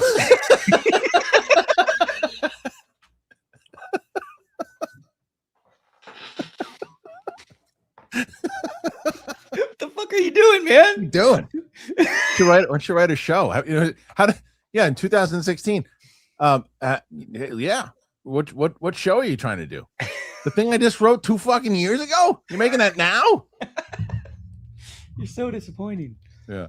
Sam, to answer your question, I would tell myself to get into a freaking what's it called? Get your colonoscopy. Oh. They probably would have snipped it right out of there. But again, the number of people that I feel like I've reached since having my ostomy and everything, I feel like everything was meant to be the way it's meant to be, even if I had to suffer for those 9 months. As long as it doesn't come back, man, I'm good. I would also tell I would say too, Kevin, it's true because bringing up health. Yeah. 2016 actually, it was funny. My buddy actually put me on this diet for a full year, but I wasn't working out. I would say in 2016, look, the way that you're eating in 2016, exactly. Incorporate that to actually working out too. Yeah. All right, next one. Chupa thing. Became a member. Good time to be a member. Really good time to be a member. I mentioned the two things that you're going to get as membership. Not only are you going to get The Empire Strikes Back, I think today, PLD, or no, Thursday, PLD? Thursday, yeah. Okay, Thursday, The Empire Strikes Back unedited will be out. As well on, I think on maybe even, I mean, I guess we could release this on Wednesday, the same time that we released the interview with Penny. Penny interviewed me for 5 minutes. That's going to be exclusive. Oh, I'm excited for that part. That's exclusive for members and patrons. So that'll, so there you go. Did you like that reaction clip that, I mean, it was a sea of messages with me and Luke, but did you like the way I did that Infinity War thing with Sam for a short? Oh, I didn't see it. Oh, whoa. I did it. It's in the folder. You should post it today to see what it is. I have to look. Zachary Cooper. Do I need to watch Superman and Supergirl before Man of Tomorrow just for Jamie Reyes, my favorite Blue Beetle? I mean, if you want to know what's going on, yeah. I think you get more of an attachment. Yeah. For sure. I would say, yeah, you should.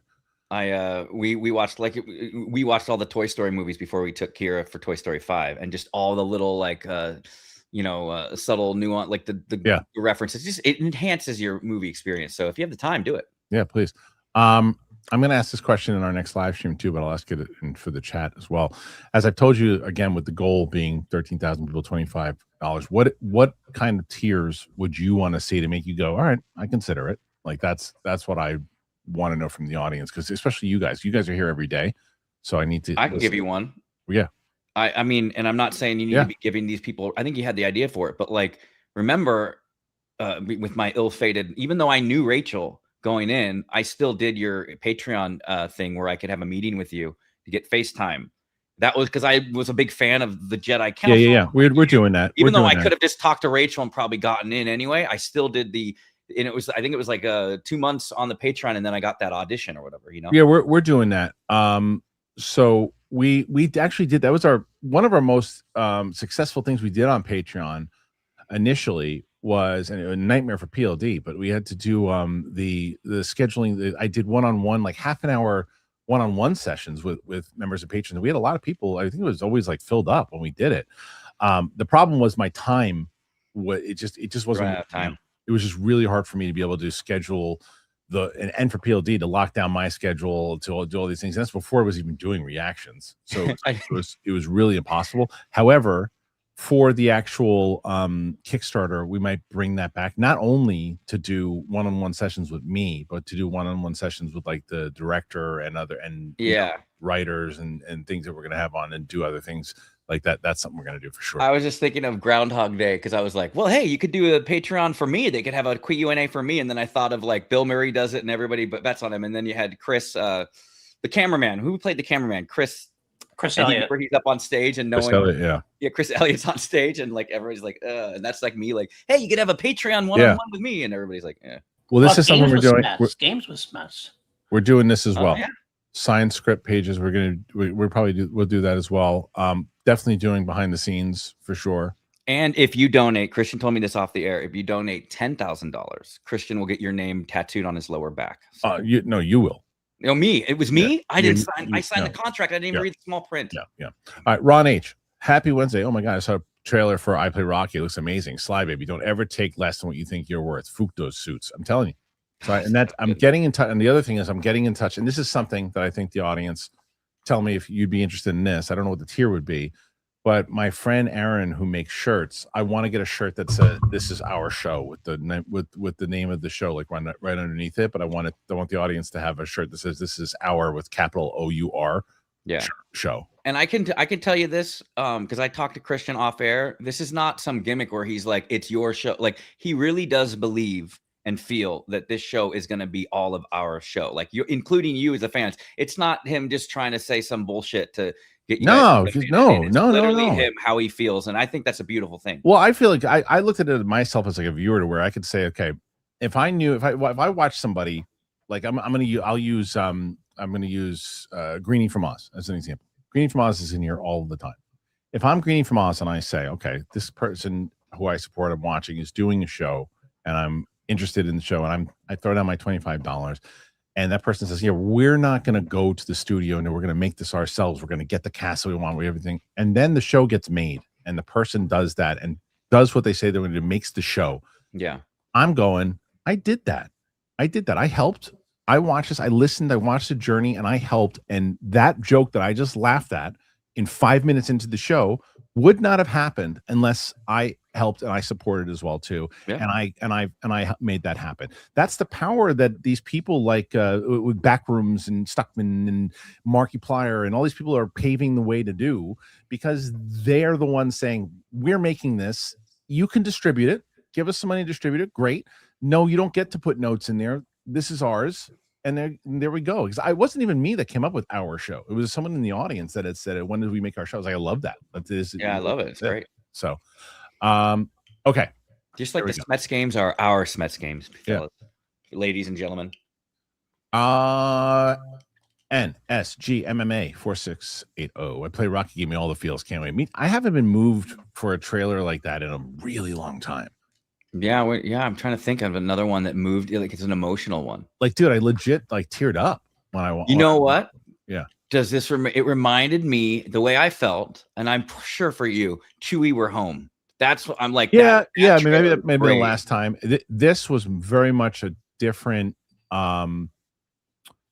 This like maybe because it just feels so personal right now, and plus the fact that and not only personal because of what I have going on with me, but personal because of the emotional attachment and commitment that I've made to the Rocky franchise over the last 20, 30 years. It's like I know, I felt like everything that I knew about it just came to life, and I saw it, but it didn't feel like a made for TV movie. It felt like it was just happening, you know?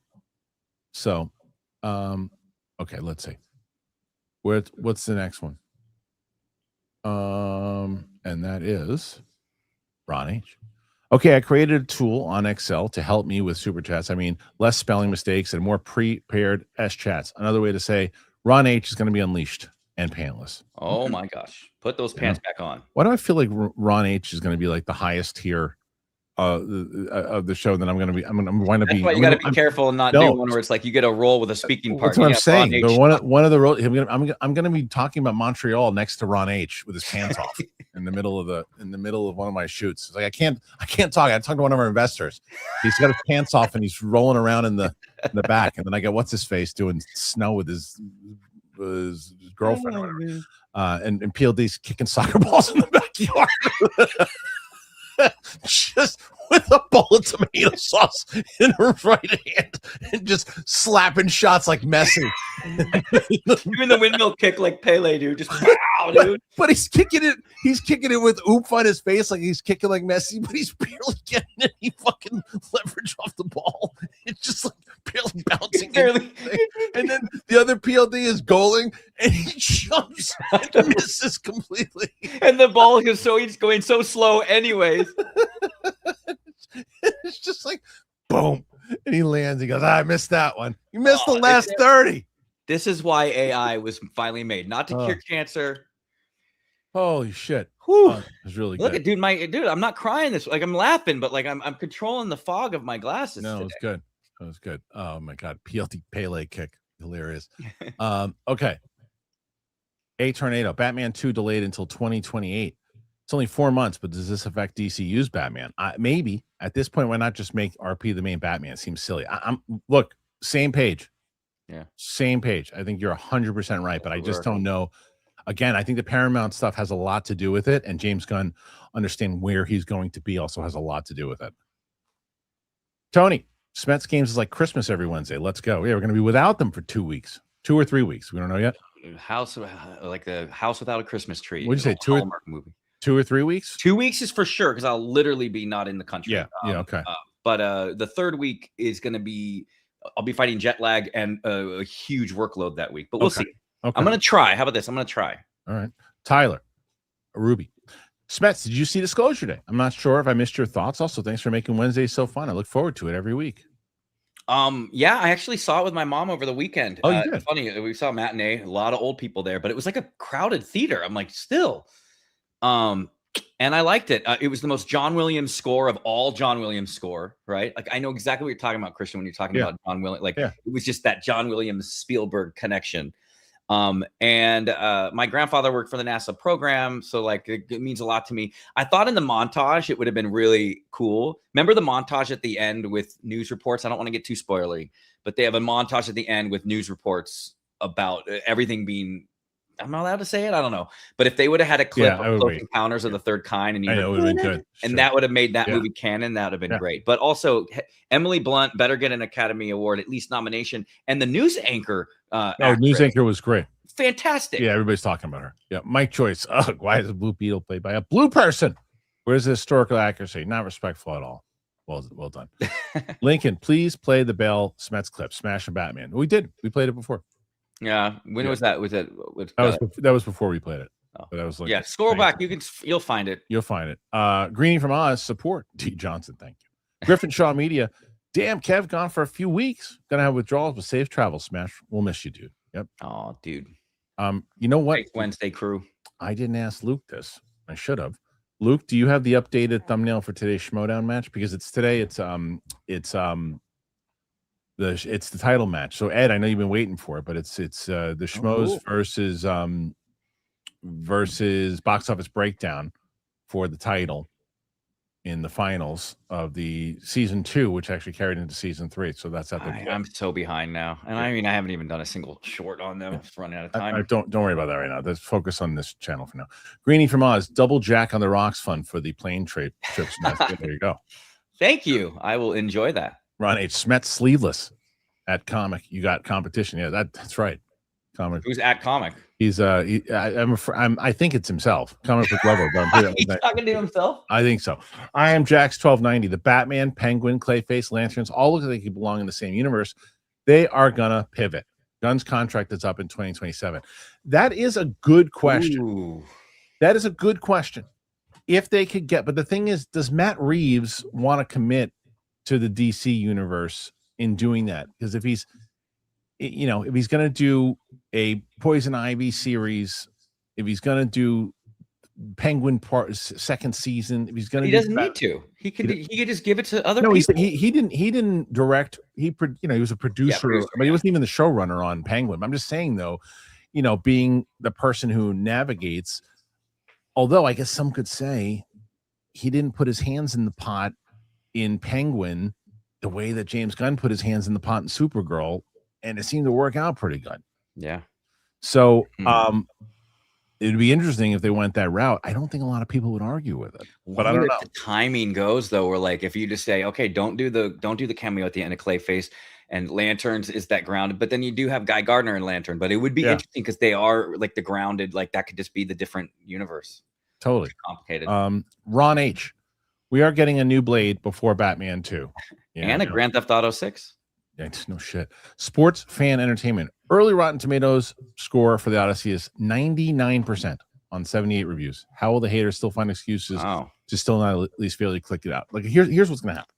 And I was talking about, I won't divulge who I was talking to yesterday, but I had a conversation with a colleague, someone I respect very much, on the phone, and we were talking for a while about it.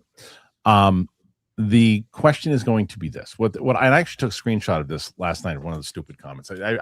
This is the most stupid comments I've got on any out of the theater or review in quite a long time.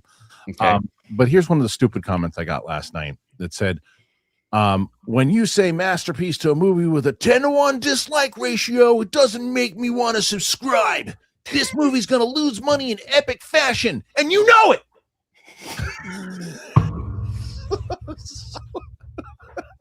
So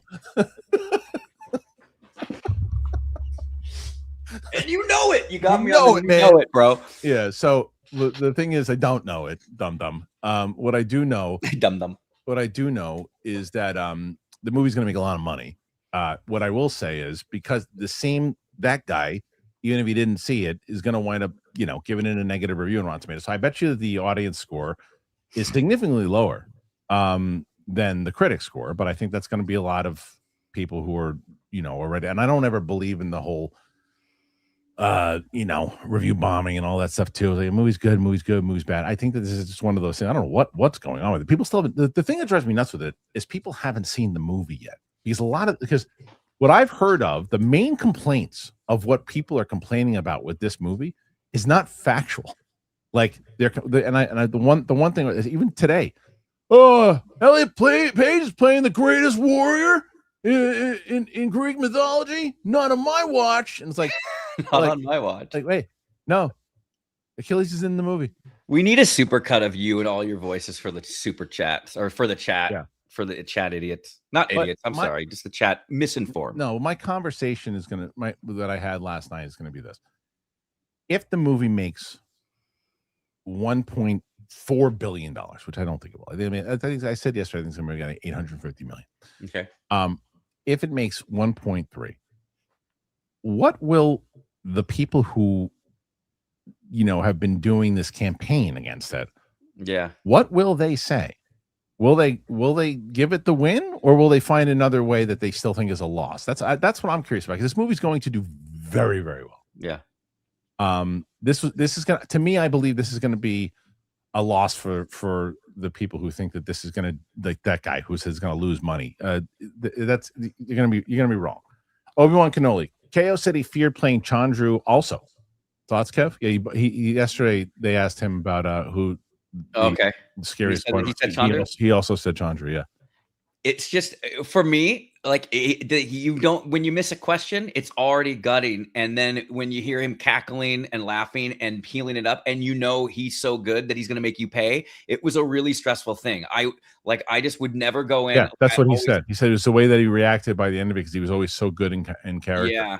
And he was so good at it. But I did have if we ever had the live event, man, because he's such the heel and I came back as such the good guy coming back from cancer, I had on, and we're never going to see it, but I had on hand an all white hoodie. I was going to do like the Shawn Michaels at WrestleMania for a live event, and have a white hoodie, like white gloves, like coming in like the angel to take out the cancer, the evil that was Chandru. But yeah, he was great and off the scene. Like we were close to him. He's not in California anymore. You know that. Oh, where is he? He's in I think Colorado, man. Oh wow, that guy is a genius. I mean, he's like not rocket scientist, but like something crazy.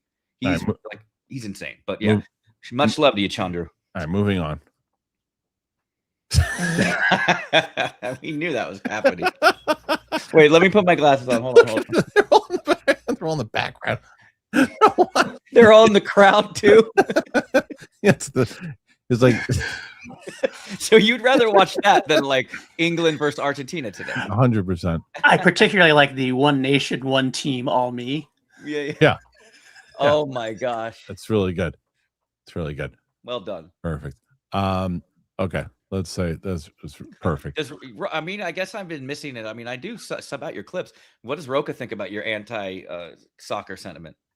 Oh, he laughs about it. He knows I don't. He laughs about it. Yeah. You're not gonna do a live watch along with him?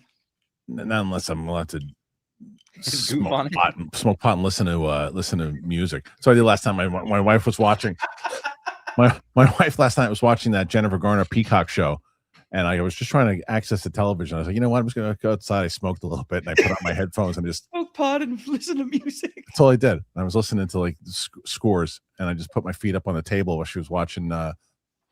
This. Oh my gosh, show. You're funny. You know what? You could be a comedian, man. You should have your name up on the Comedy Store wall. Oh, you do. Yeah. B. Gill. Hey guys, Kristian, I love you, but Smets is one of my favorite co-hosts. I'm excited. One, finally, after 3 years, I'm completing my film. It's awesome. Protector's New Beginnings, and two, my 32nd birthday is on Sunday. That's amazing. Happy early birthday. Yeah, 100%. Congrats on your film, man. Somehow on X or whatever, let us know. I'd love to watch it or take a look at it. Yeah. Obi-Wan Kenobi. P.S. Gonna miss you, Smash. Futog. Hami. Who? Futog? Hami? Who? He'll be gone in less time than Roxy was away. Roxy's gone for a couple weeks, huh? Oh yeah, Roxy was gone for like 4 or 5 weeks. She's back now. She's back on a movie shoot or just? Yeah, she's doing a whole bunch of different things. But she's back. She's back next week. Awesome. Yeah, I can't wait to do a show with them. That'll be a fun one. Ron H. 4K webcams are kind of cheap. Invest. I got to get that from Mike. I'm telling you. Johnny Patriza, how is Brett doing? He and Mike would be awesome. Yeah, look, my thing with Brett, Brett's great. I talked to him recently. The thing with Brett is that he shuts down virtually when we're talking movies because he just doesn't know the news. He doesn't watch the stuff too, so it's harder. And it was always easier for me. I didn't give a shit when he was in studio because I would bring him in and I know how to work with him in studio in person where he and I could just mess around and then it just turns into a bunch of bits. It's harder to do virtually. He's like Fred, He is, and he's like, and so I miss doing those moments with him because no one riffs on my nonsense the way that he does, and no one makes me laugh the same way that Brett does. I mean, it's just true.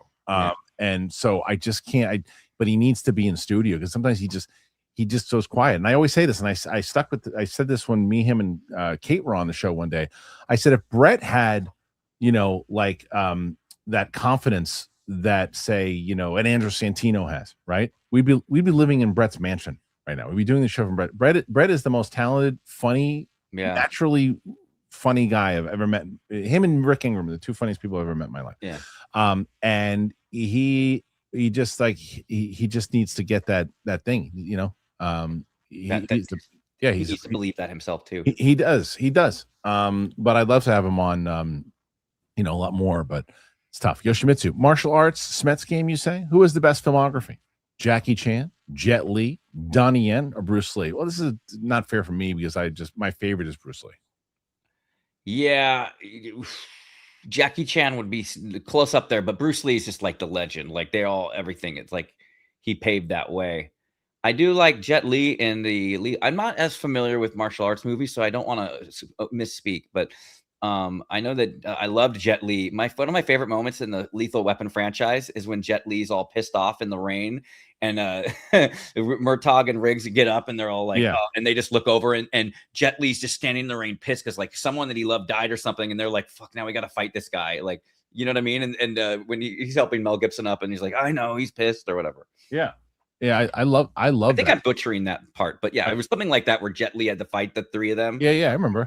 Yeah, it was. Let's see. Hold on, I got another. Jackie Chan has so many movies. I saw some in film school. We had a martial arts like a couple weeks, and the Jackie Chan movies, some of the ones that are just overseas that haven't been out here, really funny, and his stunts were always great. Really, he was always the guy that was always defending himself. He wasn't necessarily attacking; he was just always getting out. Defending. Yeah. Speaking of defending.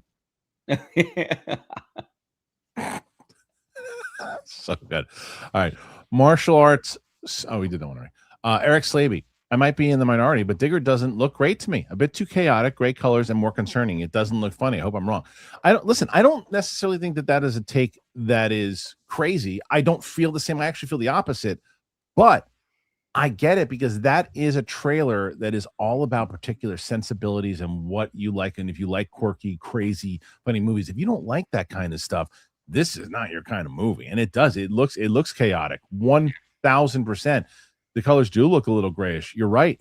And it doesn't look funny. See, it looks funny to me in that Coen Brothers type of way. And if it doesn't work for you, like a comedian, like everybody finds a particular comedian funny, I'm like, I don't like the way they deliver jokes. That's fair, Eric. Real fair. Yeah.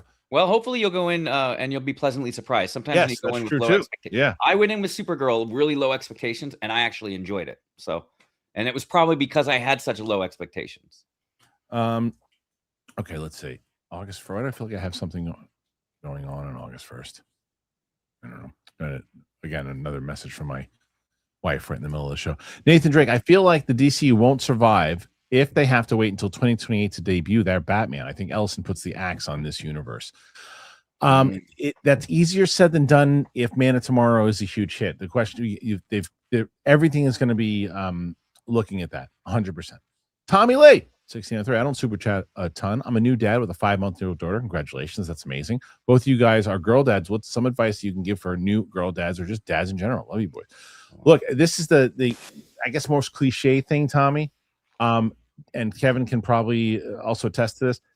Take every minute and suck it in because it goes so fast and you don't think that it does, but like you blink and you have a 14-year-old going into high school. You just literally took the words out. She's almost 6, and we had a conversation this today in the car where she's teaching me about polar bears. Yeah. And like I just remember when I was holding her and she was the size of my palm, like it goes by so fast. And I will say another one is like spend that time doing even things that are like little coloring. Moments, She loves coloring or drawing. Yeah, exactly. The little things that it will stay with them. And I have a dear friend who, just because I don't want to, it's someone that was from the Schmodown, but she talked about her earliest memories are when she would color with her dad. And it always like hit me like that. If she could remember that all these years later, and that's the things, it's like, that's what's important, is to do these little things. You know what I mean? Like, totally. And Kira loves doing Legos with me. And so, right. And like that's the other thing. And at 6, they do, because again, one day, I used to love doing Legos. And then it's like, I don't want to do that. And then you're on an iPad with their friends. Oh man. Yeah, you haven't gotten through that yet. Samir 84. Sam, in my opinion, is not going to like the prequels. So maybe getting that out of the way early is a good thing. I have a fear that you might be right, but I have been cushioning the blow in that it is all about lore, and that these are skewed a little bit more on the younger demographic side of things. So, and then I actually do think that freaking Palpatine Vader thing is going to help lead into it as well too. So I don't know yet. I don't know, but I'm pretty sure I'm going to stick with the prequels. And then you got to. And then I wonder what her opinion of Vader will be after, like, the kind of, some of the wussification, a little bit of it. But yeah, we'll see. Sean McCabe would like to take a moment to wish my brother and sister happy birthday. Same here. 43 years as a triplet has been quite a wild ride so far. I'm sure it is. That's awesome. Happy birthday to you too, my friend. Yes, happy looking forward to the future. Love you, Audrey and Patrick. Kristian SMETS, you the best. And you the best. Audrey and Patrick, I'm assuming, are twins or fraternal twins, right? Same birthday. But yes, happy birthday. It's triplets. Triplets. You hear you? Triplets. You just see what he said. Do you like Winston? Oh, I saw the trip. Okay, relax. Settle down. I would like to take a moment to wish my brother and sister happy birthday. All right, I see it. It says triplet. Okay, sorry. Congratulations. That's a really good job. Very good. Hey, happy birthday to you, triplets. I wonder if your parents were expecting triplets. I'm always curious. If you want to chime in again, like when you were revealed to be triplets, were they were like, because I can't imagine. Right. When we all of a sudden got triplets, but 3 times the blessing. Thanks, man. Happy birthday. Nathan Drake, guns should go back to horror. I love Slither. He might. The horror movies when you're younger, and then you're making, millions of dollars on your next films. You stick with the ones that's putting money in the bank, unfortunately. Nathan Drake, did we ever get the full Macho Man video? You found it. I found it. We should do it, but we got to make them work for it. Maybe during your. So make it an exclusive patron video or a members video. I mean, I watched it, man. It's bad, man. I don't know if I want that out there. Maybe like I could put together where I had edited some of the clips. Like, it was just a disaster. I went all in on a thing, and I think some of it was fun. And I think he didn't hate me. He put me in the minors to get my butt back in there, So it's not funny. Yeah, it's true. It's a long time ago now. Tony Snark, more support. Love you guys. Thank you, Tony. Thank you, Tony. SMETS resembles Tom Arnold when his hat is off, says Bendy Haas. Oh, really? Yeah. Maybe with the glasses? Remember when I had Roseanne? I had one. Rosie? Did you ever see that interview? Well, you know what? It wasn't on video. It was just audio. So when we were just doing audio, Bonnie knew Tom. So we went over to Tom Arnold's house, and it was me. Hey, cool guy. He was fun. Yeah, he was a nice guy. It was me, Ellis, and we were sitting at his kitchen table just doing an interview with him. We talked about True Lies and other things, and DJ on the lawsuits. It's a delay tactic meant to stall the purchase enough for the November elections. There you go. This purchase was hyperspeed, fast track, considering the outside investors and the huge amount of debt they incurred. Well said, and you 100% makes sense. DJ chime Derek in. Derek knows what's up, man. I didn't even think about that. Either betting on a House investigation, which will put this on hold, which is a huge bet to make, because honestly, it could be way too late to hold this up with 4 months left. Mm-hmm. Yeah, it's going to be very interesting to see how they play this, and how it turns out. I don't know. Yeah. Nathan Drake, do you think Sam will love Ray? I do. Yeah, I do. I actually think that she's going to like the sequel. I'm not going to say a word. And first of all, we're not watching it until before Starfighter. Mm-hmm. But I'm not going to give her any indication of how I feel about the movies at all. Yeah. I'll tell her afterwards. but I feel like she's gonna. If I was to guess, I'm gonna say that she's gonna really like Return of the Jedi. I think she's gonna really like Return of the Jedi. That's Mark Ellis' favorite one. Yeah, I think she's gonna like. I don't think she's gonna like Phantom Menace. I don't think she's gonna like Attack of the Clones. I think she'll like Revenge of the Sith. I think she'll love Jedi because she's gonna, right after watching those, she'll get back into Jedi in that first scene with with Vader. I think to put you back on schedule. She'll be like, yes. Yeah, we're back. I think she'll like the trilogy, the new trilogy. I do. Derek Johnson throwing support. I think she. By the way, thank you so much, Derek. I think that's Derek's coming in. Right, he's continued to come in hot. I got more from Derek coming up. Well, how do you feel? How are you vibing early on? I mean, you're doing. I think you're doing pretty good. But you know what I realized yesterday when we were watching Empire Strikes Back? She loved Yoda. That might help her with the prequels. No. It's gonna help her with Mandalorian and Grogu. The second freaking Grogu shows up in Mandalorian, she's going to. You're not doing the show. Are you doing the show? Yeah, we're doing 3 seasons of Mandalorian. Yeah, but we're going to do some videos that are 4 episodes in one, because some of them are 30 minutes. So I might do like episodes 1 through 4 as one video. Then there are some that are like 45 minutes. We'll do 2. There'll be different ones leading up. If she really responds to, are you doing? Oh, you can't. You didn't. Obviously, you didn't do the Vader show. Or are you doing the Obi-Wan Kenobi show? Well, you know what's funny about that is that I had mentioned I was highly considering showing her your version of that instead. And then I can get that together. Could we make a reaction to that? I don't even know what the copyright is on it though. I don't know. I mean, I don't think so. Like, because I don't want to show her the show. But yeah, it's interesting. I don't want to show her the show. I don't want to sit through the show again. Our movie, like, we do take out one of the. I think we did a longer version with that planet back in. We took out the entire planet with the coats. Him hiding in coats. Okay. Because he had to make a 2-hour movie. I don't want to deal with that. Derek Johnson gifted 10 memberships. Thank you, Derek. What does that mean when that happens? So he's got the red means it's a higher PLT. The red means it's a higher tier, right? Correct. So it's a higher tier, and so he basically what he does is you can gift memberships, and then YouTube then decides randomly who's in the chat. Oh wow! They get those 10 memberships. So he put in 10 big. And at what tier is that though, PLD? That I'm not sure. I had to look. Is that like the equivalent of like a $50 super chat? Like what are we dealing with? Could be more than that. I don't know. So either way, but he follows it up with 10 more, right. And then he followed up with 10 more after that. So we got 30 new memberships. 30 new memberships for look at that. Any fans of another one? Fresh Meat Ledge. Jack White, not Jack White. 40 new memberships for people. Wow. Look at that. Support Derek Johnson. Thank you, Greeny. Appreciate that. D. Johnson's gonna have he's gonna be the third lead in the show now. Derek Johnson, I actually feel like I'm going to be sitting next to Derek Johnson on my show. I'm not even kidding you. I feel like Derek's going to be like the guy I'm going to be sitting next to talking about and be like, we're going to be talking about DC the whole time. Yeah. Like sending some support, planning to see Odyssey 4 times. Good. Let me know how it is. I saw a tweet or X. I'm so old. Sorry. Michael Kalinowski saw He-Man 4 times. Yeah, that's what he said. Wow. He really liked it. So he loving it. He really did. Yeah. Did he like Supergirl? He said it was okay. Oh. Yeah. Okay. Next one. Sluggerama. Shit.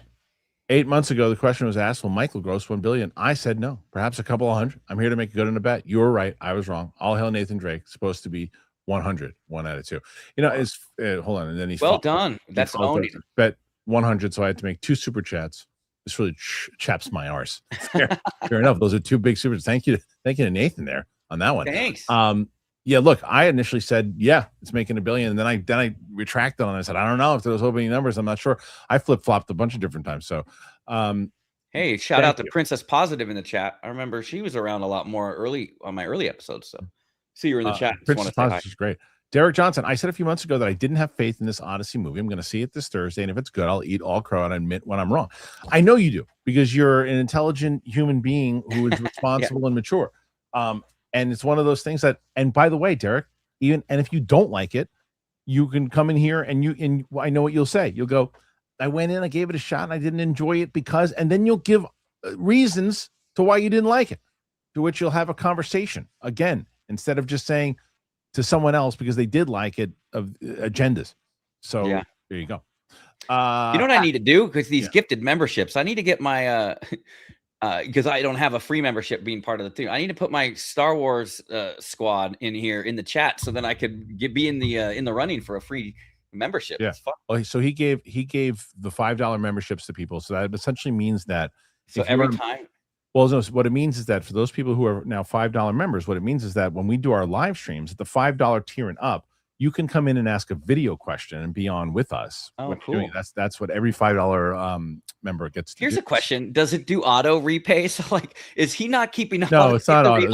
No, it doesn't. But people would basically, he gifts it. And then people, when they want to, like, if they like what they're doing, they stay on and that's awesome. happened. They stay on and they get to know what the membership's all about. And so Derek's basically just giving them kind of like the gateway to come in.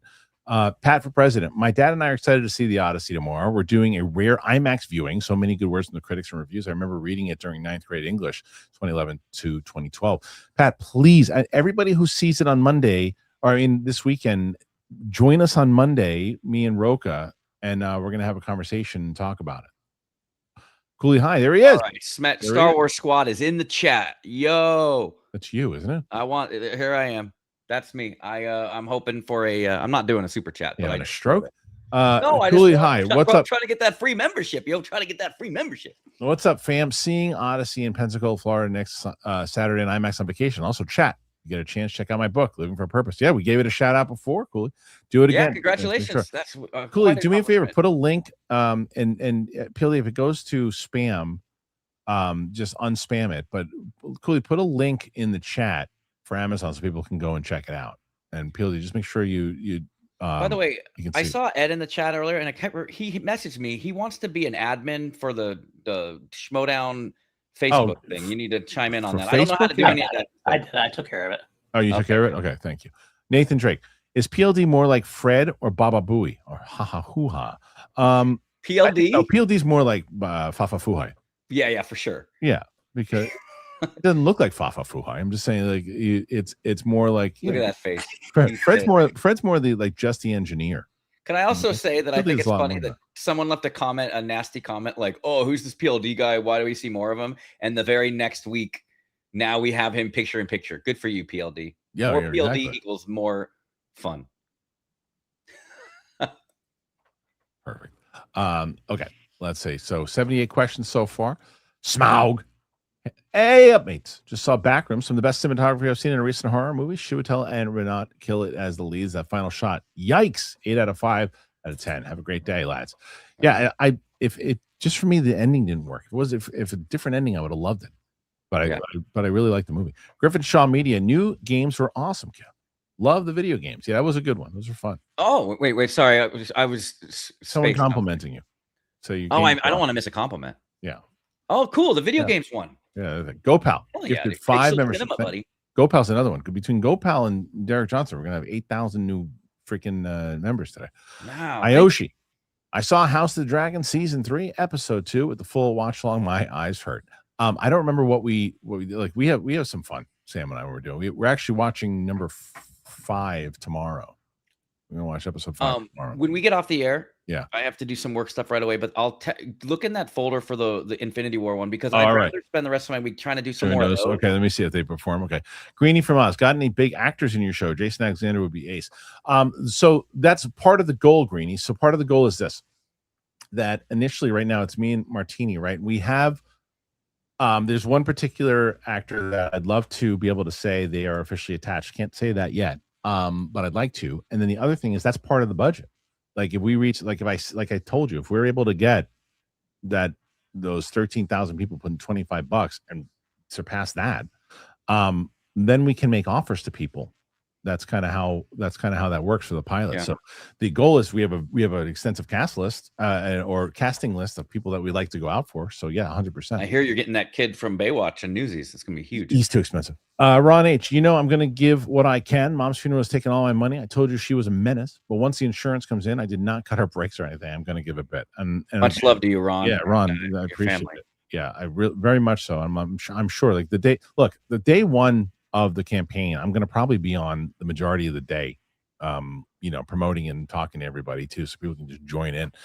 Eric Slaby, have you seen Young Washington yet? No, I heard it was really good. I saw it last weekend. It was surprisingly an entertaining, solid time. Not great, but solid. Yeah, I heard good things about it. I do want to see it. I do. Christian, have you thought about doing like a smash-a-thon type thing where you're on the air for you do like a 24-hour stream? Yeah, I've talked about it. We're probably going to do one of those too, and I got guest spots, places I want to go. I already talked to Luke about doing like a something on his channel, and like I said, I'm doing stuff on Campia stuff. I'm going to do stuff on the hot mic. I'll do other things. I'm going to reach out to some other friends and see if I can promote through that 30 days. Mark Jason Ellie, looking forward to the show. Christian, please remember to email me so I can promote it on my 23-year-old platform, The Fan Carpet. I will, 100%. See you at the end of the month. AI is here to stay. It's a useful tool for pre-visualization. Yeah, it certainly has been for me as well. For my KOTOR movies, I do a lot of pre-vis, and I was always doing my own animations with just like South Park style, cardboard things. And it took so long. Now it's easier to because we animate it in the game, but sometimes I'll do that pre-vis now beforehand with the AI. Yeah. So Ron H, I got no money really, but I love shilling for Cage. Thank you. You're the best. Justin, hey dudes, if Gunn Safran leaves Warner Brothers, what does Paramount do? 1, continue with the DCU. 2, make a new universe around the Batman. 3, bring back the DCEU. Bro. Yeah, I don't know yet. It all depends, Justin, on how Man of Tomorrow does again. And I know it's the same answer I keep giving, but it would not make sense, even if your scenario here, Justin, if Gunn and Safran leave Warner Brothers. It doesn't. If Man of Tomorrow makes $800 million, and then Safran and Gunn leave. First of all, I don't think Safran. But then they leave. It'd be stupid for them to not continue on. They should try to find someone to go on with their vision and maybe change things up a little bit. Then you go into the big three, the Wonder Woman, the Batman side of it all, and change up the game plan. But that's what I think. But if it bombs, who knows where they go with it? I mean, if it does well, I think there's still a hope that Crisis will bring back the DCEU, at least for like a huge Endgame style movie in 10 years. But if not, I mean, if they do an Elseworlds where they let him finish the Justice League parts 2 and 3, I would love to see it. I mean, those storyboards are insane. If you've seen it, the Jim Lee drawn storyboards, you can find it easily. Yeah. His plan for Justice League 2 and 3 was bonkers. Zack Snyder. All right. Buster Barnes. Are Warner Brothers and DC really holding off things for the merger? That seems silly, as it is not 100% confirmed it happens, nor do we know how long it will take. I think they probably have plans, but they're not going to announce anything because of what you just said. It's just up in the air. Nobody knows. Yeah. Smaug, Christian, most people do a front-facing camera view for videos on YouTube. What made you go with a slightly to the side camera view? Is this an avant-garde indie film director move? Just curious. Much love. You mean like as far as this goes here? Yeah. Because there's another camera right here that I don't have. I have a big ass TV right here in front of me where I'm looking. I need my monitor there. We could have essentially put the camera here and elevated the TV, but we didn't, and it was set up because it was also set up for interviews. And there's a camera over there as well too. So we wanted to get more of like a interview set up here initially, because that's where I thought I was going to spend a lot of my time doing, but it just turned out that wasn't the case. So we left it this way, and I kind of like it this way. I can address it this way if need be.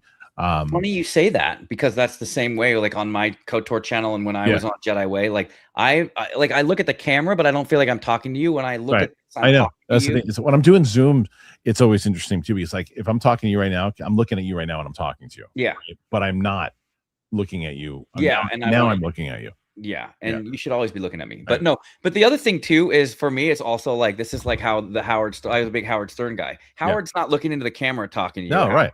He was always off. So I exactly do my side this way. Not sure. I want Buster Barnes. I want Matt Reeves to take 6 years between movies to run a whole universe. I'm with you. Also, does he want to? Does Pattinson want to? So many factors. Don't disagree with anything you just said. Yeah, it's all very all relevant.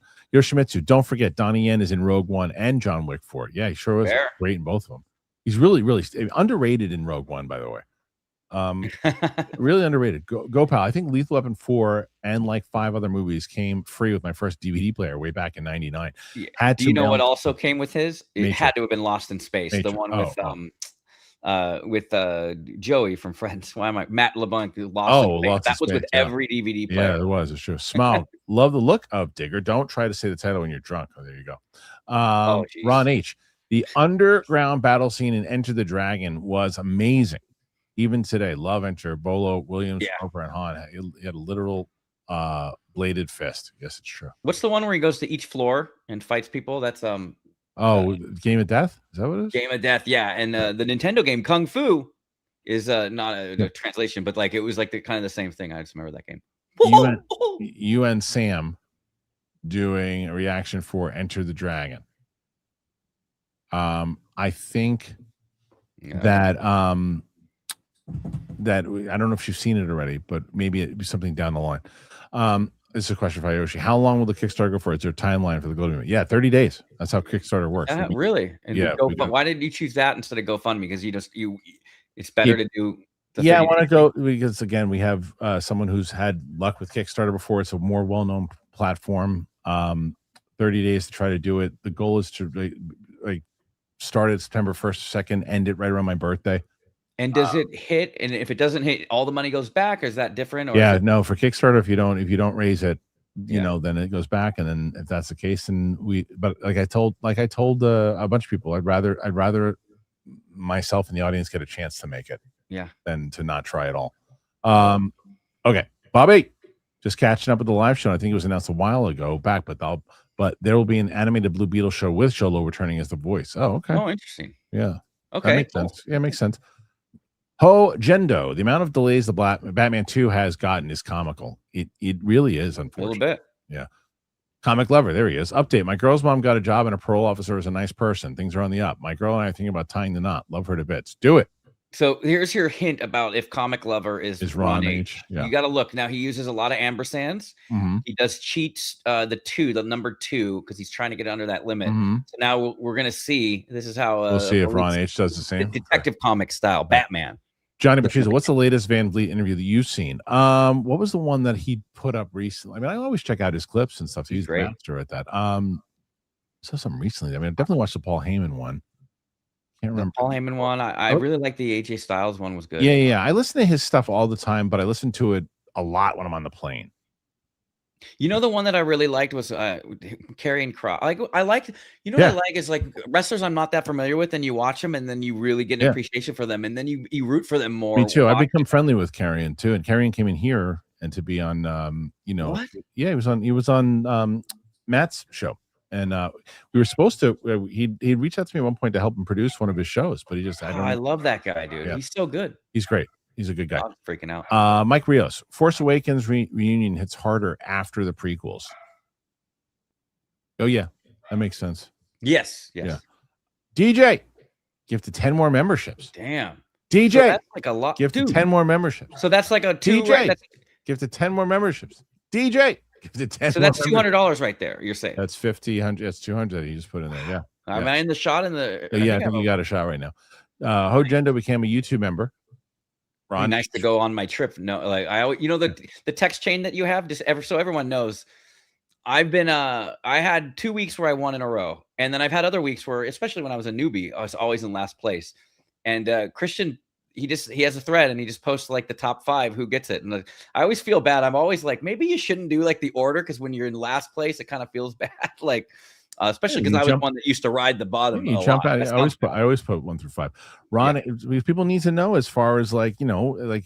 No, I think it's cool. I just I feel blessed because I came in, remember, and I couldn't even get 50 super chat anymore. DJ, you big really beautiful bastards. Thank you. I think we did this one already, but oh my god, I think we did that one already. Alex Meyer, what do you guys think about the reported runtime of Doomsday being 2 hours and 45 minutes? If it's a good movie, I'm cool. How long was Odyssey again? You said that was long, but it was almost 3 hours, but it worked. Yeah.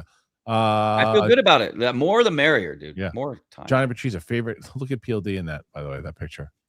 So good. It's really good. Favorite Clancy Brown role? It's Shawshank. It's Shawshank.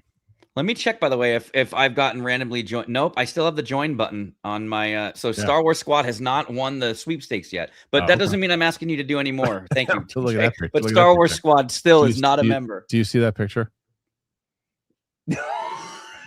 It's really good. That's really good. Sandy Eagle. Please let him see that on Monday. Please. That's really good. You got to update that though and make it look like and make him look a little bit more grainy and stuff too. Support to really blend. You got to make it look like it's actually part of the photo. Yeah, he looks superimposed in there, but it's really good. Support to Derek Johnson, the golden boot of the chat. He really, I mean, Derek's awesome. Just been incredible. John DX Dragon. Hey Harloff, do you truly believe Sadie Sink will be Jean Grey, or social media wrong and will be shocked by her reveal with Jean being cast later? Well, my person was wrong. It looks like my person told me that it was 100% Gwen Stacy. I had a whole report on it. Wow, yeah. No, she's Jean Grey. Because I think that this whole mind control thing is all it's going to be a swerve, and I don't know because I haven't watched anything, but I feel like we're going to all think it's Jean Grey, but it's going to be another, because he keeps saying that we don't know who the real villain is yet, and I think that we're going to discover that it's not Jean Grey, it's been someone else that's controlling these people. Possibly. What do you think about that? I think you might be right. Ron H. I'd be in the pilot for Bucks, but I ain't leaving Canada. Sorry. It'd be amazing news to meet you all. Maybe one day, even if you ever visit Montreal. I definitely want to do that. I definitely really want to do that. Oh, you're crazy. Rick Ingram. Oh, he's crazy. And he did this just to irk me. You hump. What is it? Ingram. He said that the I Play Rocky movie looks terrible. he's son of a bitch. It would be an amazing dream to meet you all. Yeah, and look, we're gonna have some cool tiers about what we can do, and and I'm sure Ron will see on the at least on the boards. Yoshimitsu finally saw Backrooms last week in my old hometown 1920s theater. I loved it. It hit me right in the childhood fears. The ending was perfect for me. Okay, well there you go. I want to hear more about this 1920s theater. That's awesome. Yeah, that was pretty cool. John Burkhart became a member. Thank you, John. John DX Dragon. I believe Ellison will reboot the DCU, but go old school, one reboot character at a time. No promise of a world like Batman Begins. Starting slow is better.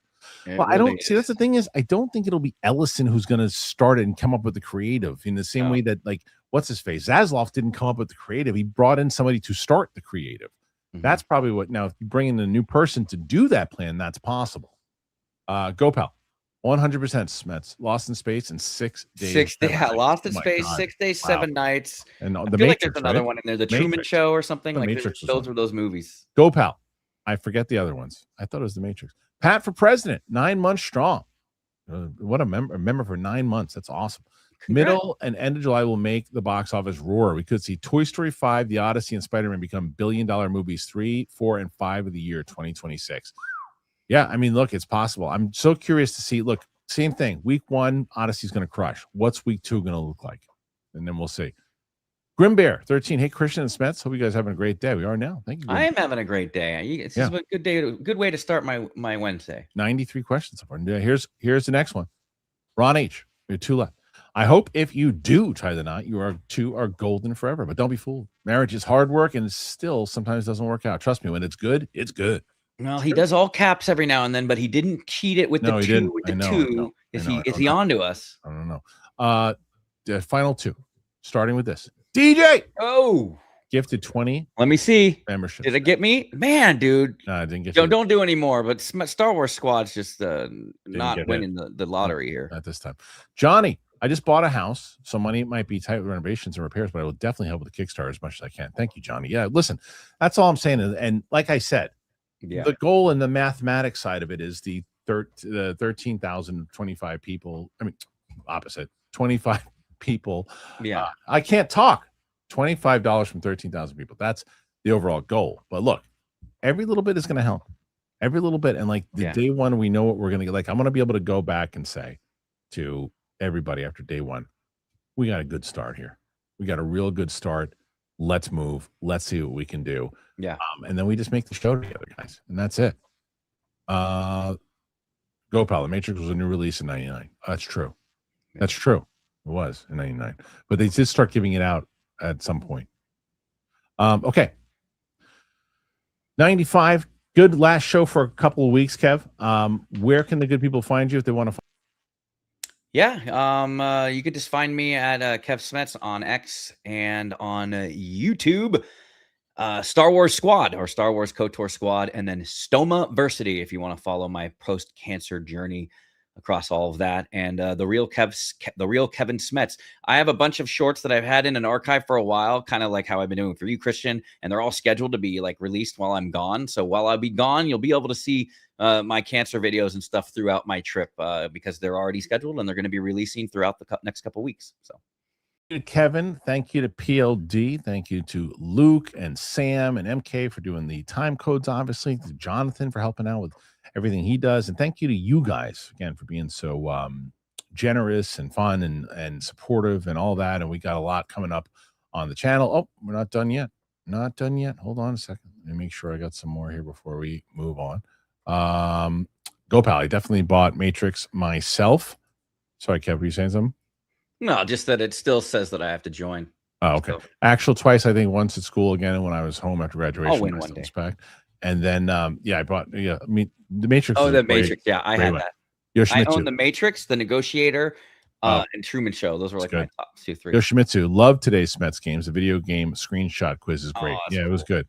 Yeah, it was good. Yeah. Do you think you need 3 hints for each one, or maybe I go no, down 3 was good. Harder? No, 3 was good. 3's good. Okay. 3's good because it'll be good for like the for the shorts and stuff too. Yeah. All right. Thank you, Smets. Appreciate it. Love you guys. All you guys. Oh, sorry, Kev. Say again. I'm just gonna be gone now because I'm getting a Slack. Yeah, go ahead. Get out of here. Thank you guys. Really appreciate it. Again, I'll have more information as I told you as this Kickstarter was moving that I would be talking about it quite often. And as you see, I am just waiting to get the information on when that is approved. When we're going to do the pre-approval, and then once hopefully September 1st, September 2nd, around that area is when we'll officially launch, unless there's things that happen in between, but I'll give you guys updates. And we're coming up with the tiers, and we'll be working out some other tiers and other things. So like every stream and everything that, like, again, for the person, a couple of different people, but I'm going to address 2 particular people right now. For the person who knows that they want to support and they want to help this show get made, right? What do you want to see? What do you like as far as like what do you hope is offered? And put it in the comments afterwards too, so I can see it when I'm going through it. Make sure you let me know. For the people who are on the fence and are like, I just don't know if I can do that, nor do I want to. But if you offered this, I might consider it. Like, what is that? Because you will help me think in that way, because I want to make sure that there's always things to potentially offer to say, okay, you know what? This guy won't shut up about this thing. I just want him to make it. I want to support him. I want it to happen. But if so, I want to make sure you do this. And then we'll be able to do that. So that's it. Thank you guys. Join the Discord if you haven't done that already. Appreciate you. See you guys on the flip side. I'll be back here tomorrow with Chris Carr. And that's all I got for you. So appreciate it. PLD, go! All right, we'll see you guys later. All right, bye, everybody. Bye.